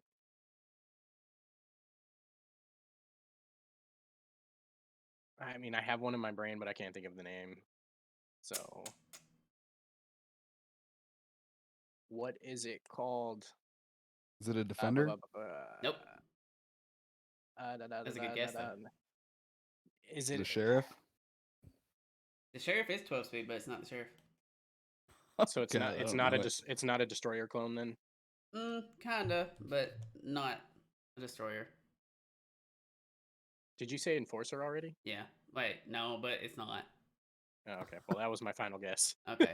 Well, it's the trespass. Isn't that a 13 speed? Don't get me on this. I'm pretty sure a trespass is It a might 13 be. speed. It might be. Well, it wouldn't have mattered anyway. And I Since wouldn't did even it was call it out a of time. stable disc. I would call it slightly flippy. Right, but the numbers. Has initial turn to it. I think it's 12, 5, negative 1, 3. Yeah, so it's a destroyer clone. Yeah, but they failed at Yeah. making a destroyer clone. It It's all definitely doesn't. subjective, so. Yeah, it doesn't fly like a destroyer. No. Numbers wise, though, let's see. So the trespass is 12 5 negative 0.53. Oh, okay. That's so wrong. Right? I used to throw trespasses, and it was my max distance driver because it was guaranteed to flip. Well, okay, so that's the funniest thing. We noticed that about, like, if you go on to Dynamics sites, specifically Dynamics, all of their numbers, almost everything in their lineup is supposedly at the very least stable. Like they have Yeah. like one disc in their entire lineup of either drivers or mid ranges that is more turn than a -1, and I'm like, there's no way. There was literally Yeah. the Maverick and the Vandal, and that was it. Yeah. And I'm like, there's no way that's the only understable thing in their lineup. So their numbers are just Yeah, wrong. I'm shocked at their numbers for trespass. Honestly, Yeah. it's I'm to me actually it very felt way thankful faster. that it was 12. I didn't want to be wrong Well, again. to me it feels way faster. Not way, but it feels faster than a destroyer and way flippier than a destroyer. Yeah. So it's shocking that the I do numbers are agree that close. it's flippier than a destroyer. All Yeah. right. Well, let's move on into doing a small preview. This is only going to take maybe 10-15 minutes, maybe a little bit longer, since we might ask you a little bit about some of the lines you might think of. I don't know if you're familiar with De La Viega, the course. Yeah, ish. Okay. So Masters Cup is coming up this week. Santa Cruz, California, the fabled De La Viega. Great Beautiful course. It's one of my favorite on tour. I almost can't believe that this is actually a silver series to begin with. I know because I think they went from, what was it, National Tour originally, so they're on the list of needing to work their way up to an elite series. I get it. I think a lot of it has to do with some of the course feeling like poke and pray and a lot of luck because there's like a lot of roots and hillsides, and I think it's just Right. part of that. A lot of players don't like it. Yeah, wasn't it Adam Hannes last year that was like Won it. bashing the course in the Oh, I don't know. He won it though. Yeah, he was he was in the Ezra's video for the practice round, just bashing the course, bashing and bashing and bashing. A lot of people hate it. You know what I mean? But I mean, it seems legit. Yeah. It sounds right. At the same time, though, like, how can you have a Masters Cup be a Silver Series? Like, Yeah, totally, because there's so much history. Yeah, you know what I mean. That's hard. Like, how do you put the name of Masters Cup on a Silver Series? Yeah, I mean, to be fair, you talk about like the challenge of Goat Hill this last week. Shout out to Alden Harris who won that. That was a silver series last year, And it owns got Scoggins. And owns Scoggins. congratulations, but that got degraded all the way to an A tier this year. It wasn't even Wasn't even a Silver Series this year. Yeah. I thought, yeah. So Masters Cup last year was an NT. So it's in that weird classification that we have where it's just it has to earn its way onto the Elite Series, and I just don't understand that. But do we think it will? Yes. Think so? Well, I I don't feel know. like it won't, I only feel like it because won't either. I think players are really starting to value their time, and this time off in the middle it probably feels really crucial for these players, like having the option to sit out because they just got off a really rough long stretch of tournaments. So Right. I I feel like mean, this middle time is going to start being valued more. yeah. See Well, more and I people do don't. what Chris is doing. And that was Yeah, something we kind of, we missed talking about last week is that stretch that they just hit, where you're talking that they just went from um, basically 3 Elite Series and a major all in a row, and that Mm-hmm. was yeah, way too much. I mean, and to end that entire stretch on the one of the longest courses that they're going to face all year. I mean, Yeah. and it was like the we toughest talked course about too. It was. yeah, you're talking it's 40 full power poles every single day. Yeah, And that's ridiculous to end a 4 week stretch on a course like that. It's no wonder so many people DNF'd on that based on either I actually injuries think or this is like it's really cool how so many different players went to like different tournaments this past week.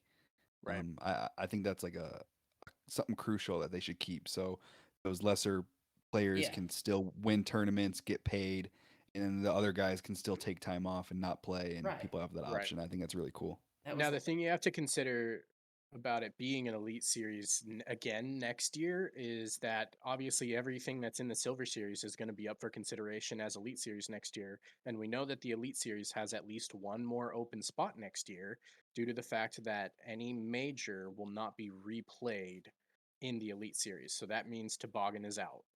We will not see Toboggan as an Elite Series because it's a major. Now the question is we're all talking about we want it to be at at Eagles Crossing, for example. But I have to point out that if you watch the skins match, there were a lot of people, or at least the players were kind of saying, there's still some stuff that needs to happen before this course makes it on tour, right? right. And we heard a couple players mention it in the skins match. So is that going to be able to work its way up to, an Elite Series event next year? Even though we all want it to happen because it's a beautiful course, but next year doesn't seem viable now that we've kind of seen it and where it's at currently. Right. So does that mean you have one open spot? Is the Masters Cup something that slides into that location? I don't think so. I truly don't. I think that you'll have something else slide in, rather than the Masters Cup. Uh, something. I don't know. There's a lot of good Silver Series out there, but Right. I would love to see Music City open. Just saying. But hey, it probably won't happen. Yeah, Music City has some stuff to sort out themselves with the Or who Yeah. first knows? course debacle. Maybe in that long stretch of tournaments, they just do an off week and squeeze that in the middle, and then And you they don't need could. to have They Masters could. Cup because they just squeeze a week off in the middle. Who knows? Right. Right. uh, All right. Well, last year we had talked about you had already mentioned that Adam Hammis took it down. James Proctor, a surprise name in there, taking second place, and then you had Kevin Jones, Paul Macbeth, Barsby, Drew Gibson, Kyle Klein, Matt Bell, Russell, Aderhold, and a few other names down there in the top 10. Um, it's pretty similar field to what we've seen last year. I still think it's yet to be seen if Paul Macbeth drops out or not. I still think that there's an outside chance he drops this event, especially if his arm and elbow are still bothering him, which clearly they bothered him out in Emporia. Um, but you still have the usual suspects. Ricky's going to be there. Matty O, Gannon and Burr, James Conrad, Jones, Hammis, Barella, Gibson. Most of the big names are going to be there. It should be a pretty strong strength of field, right. So I got two especially for a questions. Silver Series. I got two questions, Jad. All right.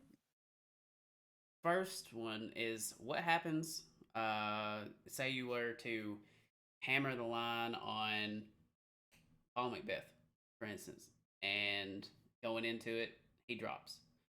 Um, do you just get refunded? It's a good question. So they will change it to, so like let's say you did a four pick power play. So a power play on Prize Picks means that you have to get all of them right. Right. They'll just give them a DNF and they'll change it to a three pick power play.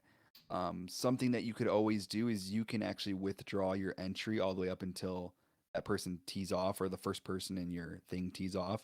So let's say you make a lineup and then he DNFs a couple hours before tee off or something. You can actually just remove that whole thing if you wanted and get refunded. But no, they will just drop it to like a one pick less essentially. Okay. So yep, So they have that in place then.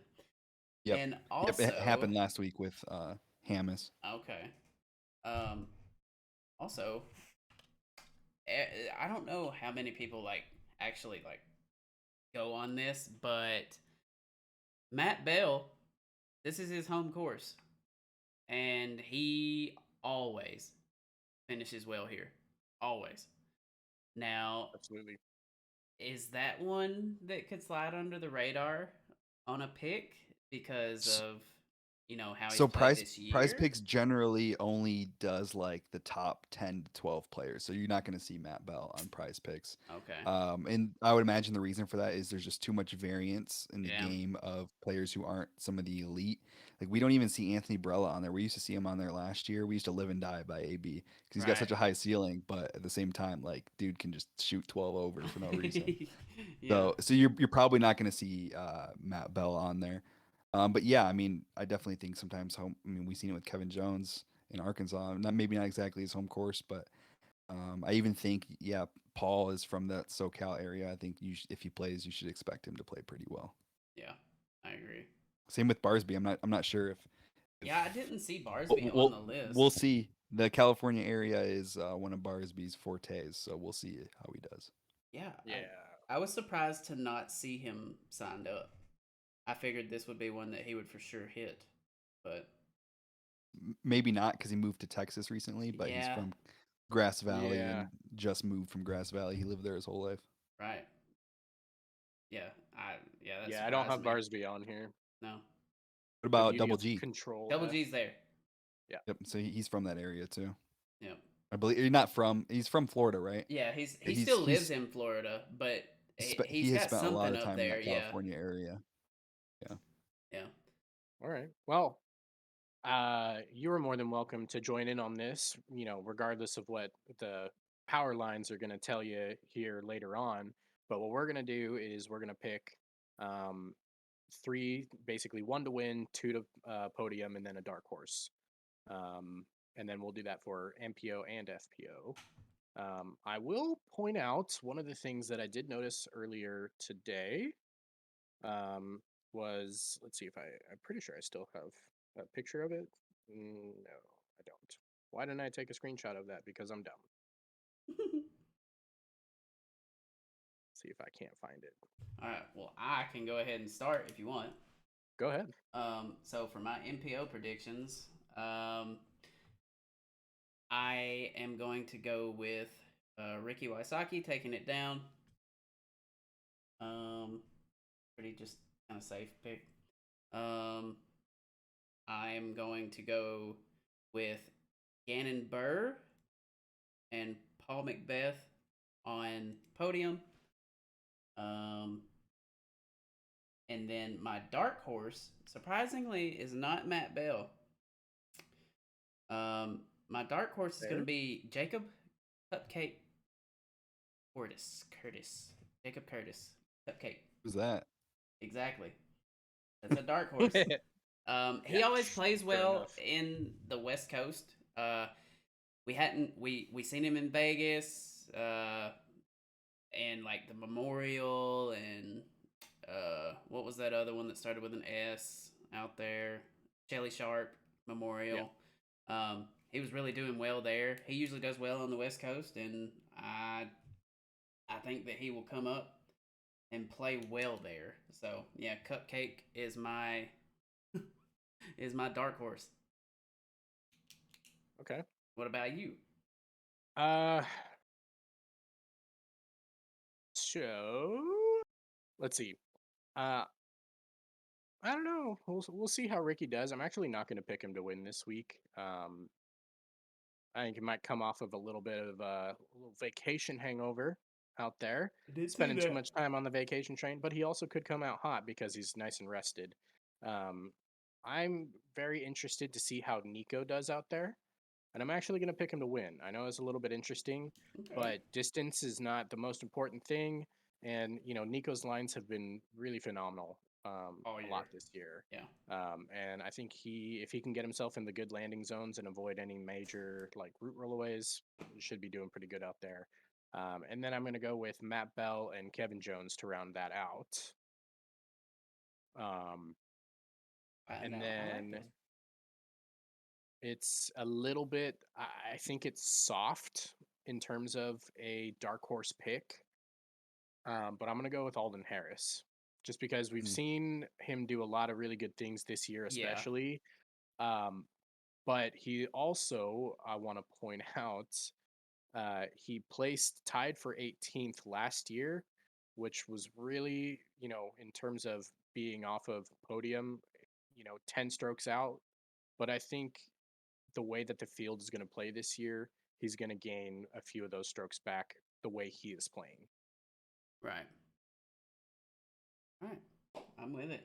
I mean, recency bias would tell you it's not a dark horse, but field It's still a wise, dark it horse. is. It is. Right. Okay, I'm gonna go with tough to pick against Ricky, so I'm just gonna be on the bandwagon with you there. Heck There yeah. you go. Welcome. Actually, hold on. Oh I no, changed my I've already mind. wrote it down. How dare. I'm gonna go Paul Macbeth to win it. Okay. All right. I'm gonna go Paul to win it. It's his area. I agree that Rick could be on a hangover. I'll go Paul Macbeth to win it, and I'm gonna do. So I need 2 to podium, yeah. Yep. 2 to podium and a then a dark horse. All right, so we're gonna go with. I'm gonna go Kyle Klein and Kevin Jones to podium because Okay. they're my 2 favorite players. There you go. I think they've both been a little bit on the come up. Kevin more than Kyle. Kyle's been in a slump, but Shout give me out. Kyle. Shout out Kyle for winning the 303 Open this past weekend, though. There you go. Yeah. So coming off a Yep. little bit of a confidence builder. That could My be dark a sneaky horse. one. I'm gonna go with Lowry Leitonen. Yeah, Lowry. Lottie. Yeah. Outside of Lottie. Dynamic Disc Open, which was highly variable for everybody. 13th at Jonesboro wasn't terrible. He took 3rd Nope. at the Music City Open. And in Yes. my opinion, he is arguably the best European player. So I think maybe he so can as make a well. splash. I truly do. Yeah. He's the highest gave- rated anyway. Yeah. So Yeah, we gave so much credence to a lot of these other players, and I think that it really has not translated since they've been there. I think that I agree. the best 2 players in terms of the Europeans coming over so far have been Lottie Lettinen and then Linus. sneakily, well, Not- Linus actually has not impressed me He's at not all. been very good this year. But the one who I think is up and coming is Nicola Santilla. Yeah. Yeah. Yep. But Dude can I think smash. he returned back to Europe, so I don't know when he's making it back around. I don't think he's at this tournament. Yep. But I know he will be back in the States this year. I'm pretty sure I've heard him talk about that. Yep. You've got really good picks. You've got really good picks. You do. there. Yeah. I think you do. You have the chalkiest picks. Yeah. Mine. See, that's the thing about going first. I get to take all the easy ones, goodness. and then everybody else is Yeah. like spiteful. So it's like, Yeah. that's the way. I like the my way. picks. Yeah. I like Paul to bounce back here. So I think you're Yeah. right. So I can't. the only reason disagree with that. I'm avoiding Paul is because his performance at Emporia just makes me question just how bad the injury really is and how quickly he can come back from it. Because well, one of the did you things hear we're the shade seeing, Brody was throwing at him Yeah. throughout the week? Brody was more or less saying it's because of his attitude, and that's why he sucked. Yeah. well, I I mean, mean, yes, no, maybe he was saying Paul was like I mean, he never said Paul's name, but it seemed like that's who he's talking about. It was pretty much saying he's unwilling to change the way he throws and attacks just because the wind was bad. Yeah. So like essentially Paul played so bad at Emporia, he was kind of saying was because he was trying to attack every hole when it wasn't realistic with the wind. Right. Anyways, maybe that's it. Maybe it was the injury. I don't know. But Maybe. again, but that's something to consider because if he's Mhm. unwilling to change the way that he's attacking, Yeah. but he is getting 5 miles per hour less on all of his throws because of the injury, Yeah. then it's a double down. He's unwilling to Totally. change and he's injured, and that Totally. is a recipe for disaster. Totally. So I can't trust it just Right. because of that injury, and I'm still questioning whether, being that it's a Silver Series, if he's going to play at all. Yeah. But you can never count him out if he's You going to be there. can't. That's right. He is the I GOAT. mean, I wasn't willing to consider him even in contention at Jonesboro, and he showed all of us that, Yeah. But we've been seeing it all season long too. When you talk about these types of injuries, that he posted about it like, oh yeah, I think I did a really good job with my physical therapy this week, and really got me prepared for this tournament. And yes, the physical therapy is super important, but there's never a good substitute for rest when you're injured. And Right. Yeah. sometimes taking the time off is just the most important thing. Which is, the same thing with Eagle. He just needs to take the time off and let it heal. Physical therapy does not always get you ready. You have to rest. Yeah. Right. So let's just jump over to FPL. Let's just do the winner and a dark horse. Yeah. Um, It's a small field this yeah, time around. that's so. the reason I'm just saying let's do a winner and a dark horse. I actually have Cat Merch winning. Cool. She's going to win something this year. Yes, Probably 100%. more than one. She's playing lights out right now. Yep. Most people, when they hear me say Cat, it's probably the different one, but not this time. It is Cat Merch. So I got her winning it, and my dark horse, I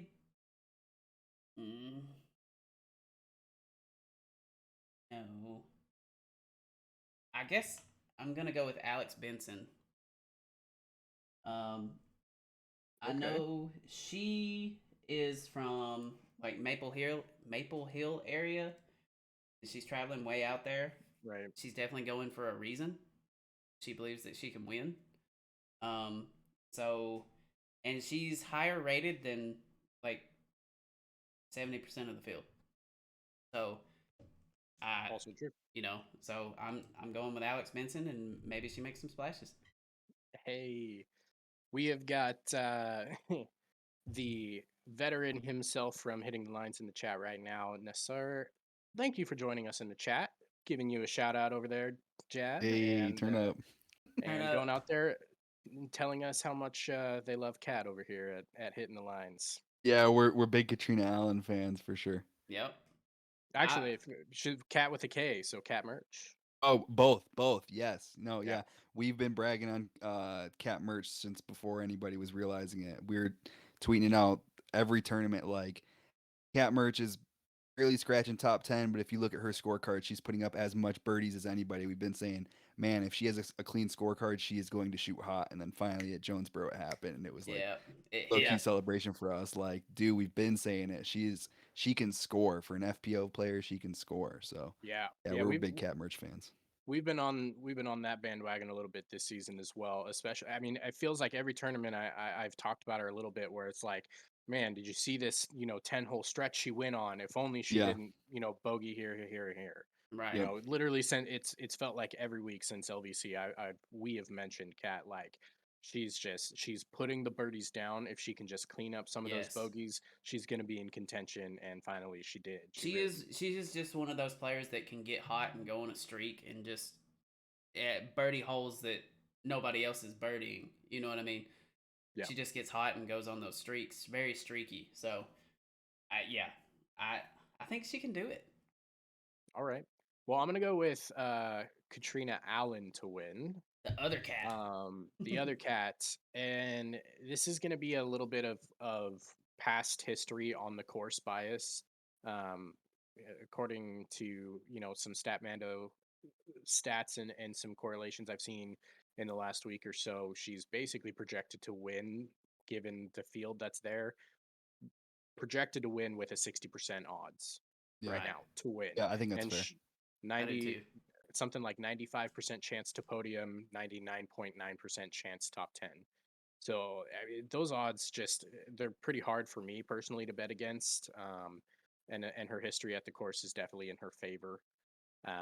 In terms of a dark horse, I'm gonna go a little bit off the wall here and go with Madison Walker. I don't really have a good reason for it either. Yep. I'm gonna go with my gut feeling on this one, that she's gonna have some good rounds out there. There you go. Okay. I'm not gonna pick Katrina Allen only because you did, but I agree that she's definitely the favorite. I think if anybody can push her, that's not Katrina Allen, not Cat Merch. I'm just gonna go with Own. I knew it. Um, she That's a she great could pick. she could play in the fairways, and she's got a sidearm, which not a lot of the FPO ladies have, which I believe could play to her advantage. Obviously, the best putt. So give me Own. But let the record show I would choose Katrina Allen if I had that option. For Dark Horse, I don't know if you could consider Maria Oliva a dark horse, Yep. but I'm gonna go with Maria Oliva. She's one of my favorites on tour right now. She can throw distance with the best of them. Although this isn't a course where distance is really gonna matter that much, which is Right. kind of the unfortunate thing about picking her. She's got great arm, and when her putt is on, she has one of the best putts in the world for women. I firmly believe that she's probably like a top 10 putter as far as the women go. She just hasn't been on. I think it's more of a confidence thing with her. Right. Right. She's if when she gets on coverage, she's very shaky, like Yeah. which is totally Yeah. understandable. It's her first real season on tour. I want a second dark horse though, because I'm gonna go with my second dark horse All as right. Juliana Korver. I'm gonna go Juliana Okay. Korver. Not JK. not to not to win or push for first, but I think she could sneak in like a top seven. It's her home area. She could play pretty consistent. JK on So the That's a we're good gonna call. I kind of It forgot is. that she's out from that area. we're gonna go Korver to go top seven, All right. Nice. There if you that go. I counts. like that. I like that. Top I seven. could dig that. And Nas is in so chat you. telling us to ask you how much you won on Prize Picks last week, which we It, did Nas, already you already go missed it. over. They But did already ask. But Nas, here's something that's interesting as I'm looking at the women playing um, Masters Cup. Amy Lewis is playing the Masters Cup. Amy Lewis is a local where we're from in Southern Oregon. She's the best woman in oh, Southern Oregon. Oh. okay. I don't have her as a dark horse. When she plays on these tour events, she typically doesn't play that well. But I was like, whoa, Amy Lewis is playing cool. So That's that's All cool. right. interesting. Well, now I can't help Shout out myself. Amy Lewis. Shout out Amy Lewis. I'm going to be looking for you on UDisc this week, Yep. just There to you go. see. Yeah. Hopefully you go out there and just kill it. Honestly. She's a local OG. Yep. All 900 rated. right. Could be worse. Oh yeah. Well, Absolutely. Like me. yeah. That's right. That's right. Amy Lewis ain't gonna lose to you. That's right. Well, yeah, yeah. No, all right. Well, we're coming up on 2 hours here, so we're definitely winding down. I just wanted to give you one more opportunity to shout out any of your socials and then the podcast anywhere you can find it, Sure. including YouTube. Give us the rundown. Where can we find you? Where can we interact with you? Sure. So the podcast is called Hitting the Line. You can find us on Twitter at underscore hitting the line. You can also find us. You can find me on Twitter at jdisc44007, as well as TikTok. It's the exact same jdisc44007. If that's your jam, you can find my brother on Twitter as well at htnasser. That's NASSER. And yeah, if you want to bet on prize picks, use referral code HTL, as in hitting the line. They will match your deposit 100% up to $100, and you can use that money right away. So, like most sites, normally when you deposit, you have to like play a certain amount of money before they start giving some back. Whereas prize picks, they will let you use that match right away. So if you deposit $100, they will give you $100. You can't withdraw that 100 that they gave you. You have to use it, but they do let you use it right away, which is cool. So Awesome. use referral code HTL for that. I did DM Prize Picks to ask if they were going to have lines for Masters Cup. The response I got was that they don't have a response yet. So that's what they said. They Fair said they're enough. unsure. Typically, they don't do Silver Series, although at the beginning of the year they told me they would do some. And they have done some. I think this field's deep enough where they may. So look Right. out for that. If they do put up lines, me and Nas will be recording a podcast to take care of that. If not, just maybe put a deposit in and wait until the next Elite Series and have some fun. All right. Absolutely. And thank you guys for having me on. It's been awesome. It's been a fun time. Yeah, Yeah, we had a great it's time been a talking with you. blast. We spent, I mean, it's almost right at the 2 hour mark, and time really flew by. So that's always a good thing in the podcast world when everything is just kind of fluent. Um, Oh, so we're very thankful for that. Also, huge shout out to John from Til Death Disc Golf Club. Uh, just want to reiterate that that way people don't forget. from the start of the episode. Go over there, support them. Go buy something. 25% of every purchase goes for a very good cause. Helping people with pancreatic cancer and awareness. The Project Purple, I do believe. And yeah, I'm definitely going to be doing it, and hopefully everybody else thinks Go get about yourself doing a it as bucket well. hat. Yeah, I I mean, need myself a bucket hat, man. Don't The be logo is surprised. sick too, by the way. Yeah, their logo is very sick. Speaking of which, we are in the process of potentially looking into something ourselves. So we'll just leave you with that. We have a rebrand coming. We can't tell you how soon it is, but it will be Yep. soon-ish. Yep. And by the way, speaking of brand, just in general, way to come up with a name for Everybody hitting loves the our line. name. Dude, that's so Everybody good. loves our name. It's so good. Shout out Nas, my brother came up with that line. It's Yeah. perfect. It is Seriously, and literally. then That name. Perfect and double entendre. thank you for letting us use the name for a segment. Yes. Appreciate that. Yeah, That's absolutely. really cool. So we're excited to start getting back on that. I know, lines don't usually get posted when we're doing this live, but Yeah. we are definitely going to start working up on those shorts that we Yep. gave a test run to. We're definitely going to start implementing those again, and a lot of times those shorts will cover the Hitting the Line segment, brought There to you you go. by Hitting the Lines podcast. Absolutely. Yep. And thank you everybody for tuning in. Thank you all to all of the listeners all across the world. Huge shout out to Finland. Y'all had a extreme spike this past week, taking back 7% of the United States. So I was like, okay, I see you. So shout out Finland and everywhere across the Dude. world. When we started our podcast, that was the coolest thing to me. When I was like, "Whoa, there's people in Europe Right? listening to this." I was like, Right? "No way!" Right? Me and my brother were like geeking over, like, "Dude, did you see these people in Helsinki?" Yes. Yes. Yeah. That is, it's one of the coolest things. I love looking at the stats. So every time that any of you listen, make sure to give us a rating. Go over and listen to Hitting the Lines podcast as well. Definitely rate them very highly because they deserve it.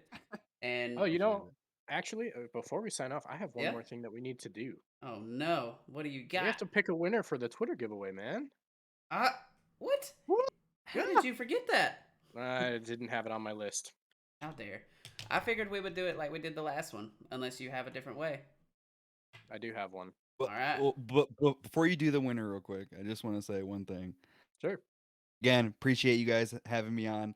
I gotta go eat dinner Yes. now. Go Oh, go dude, get So you while some you guys food. do the giveaway, you I'm so gonna much. disconnect. I Yep. appreciate you guys a lot for having me on. Thank Appreciate you. Yes, sir. Thank you Good so time. much. Sticking with us so long. We appreciate it, man. Yep.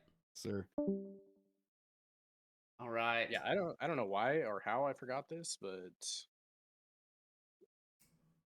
give me just a second, because I gotta. No, I don't want to do that. So is there a way that you can do it to where I see it? That way stream can see it. Quite possibly. Okay.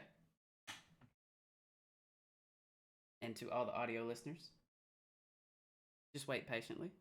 We will be giving away this Music City Open Dynamic Discs Enforcer here. Yeah, thank you to everybody who entered on Twitter. I think we actually ended up with something ridiculous, like 51 entries. That's very good. That is along with this Music City Open Whale Sack, sponsored by Made First as well. So yeah, you can have your own whale sack story. I can't do it on my PC and share the screen just because I don't have Twitter signed in on my PC. Okay. Why? I don't know. But I can do it on here. All right. And just show it up when you get it.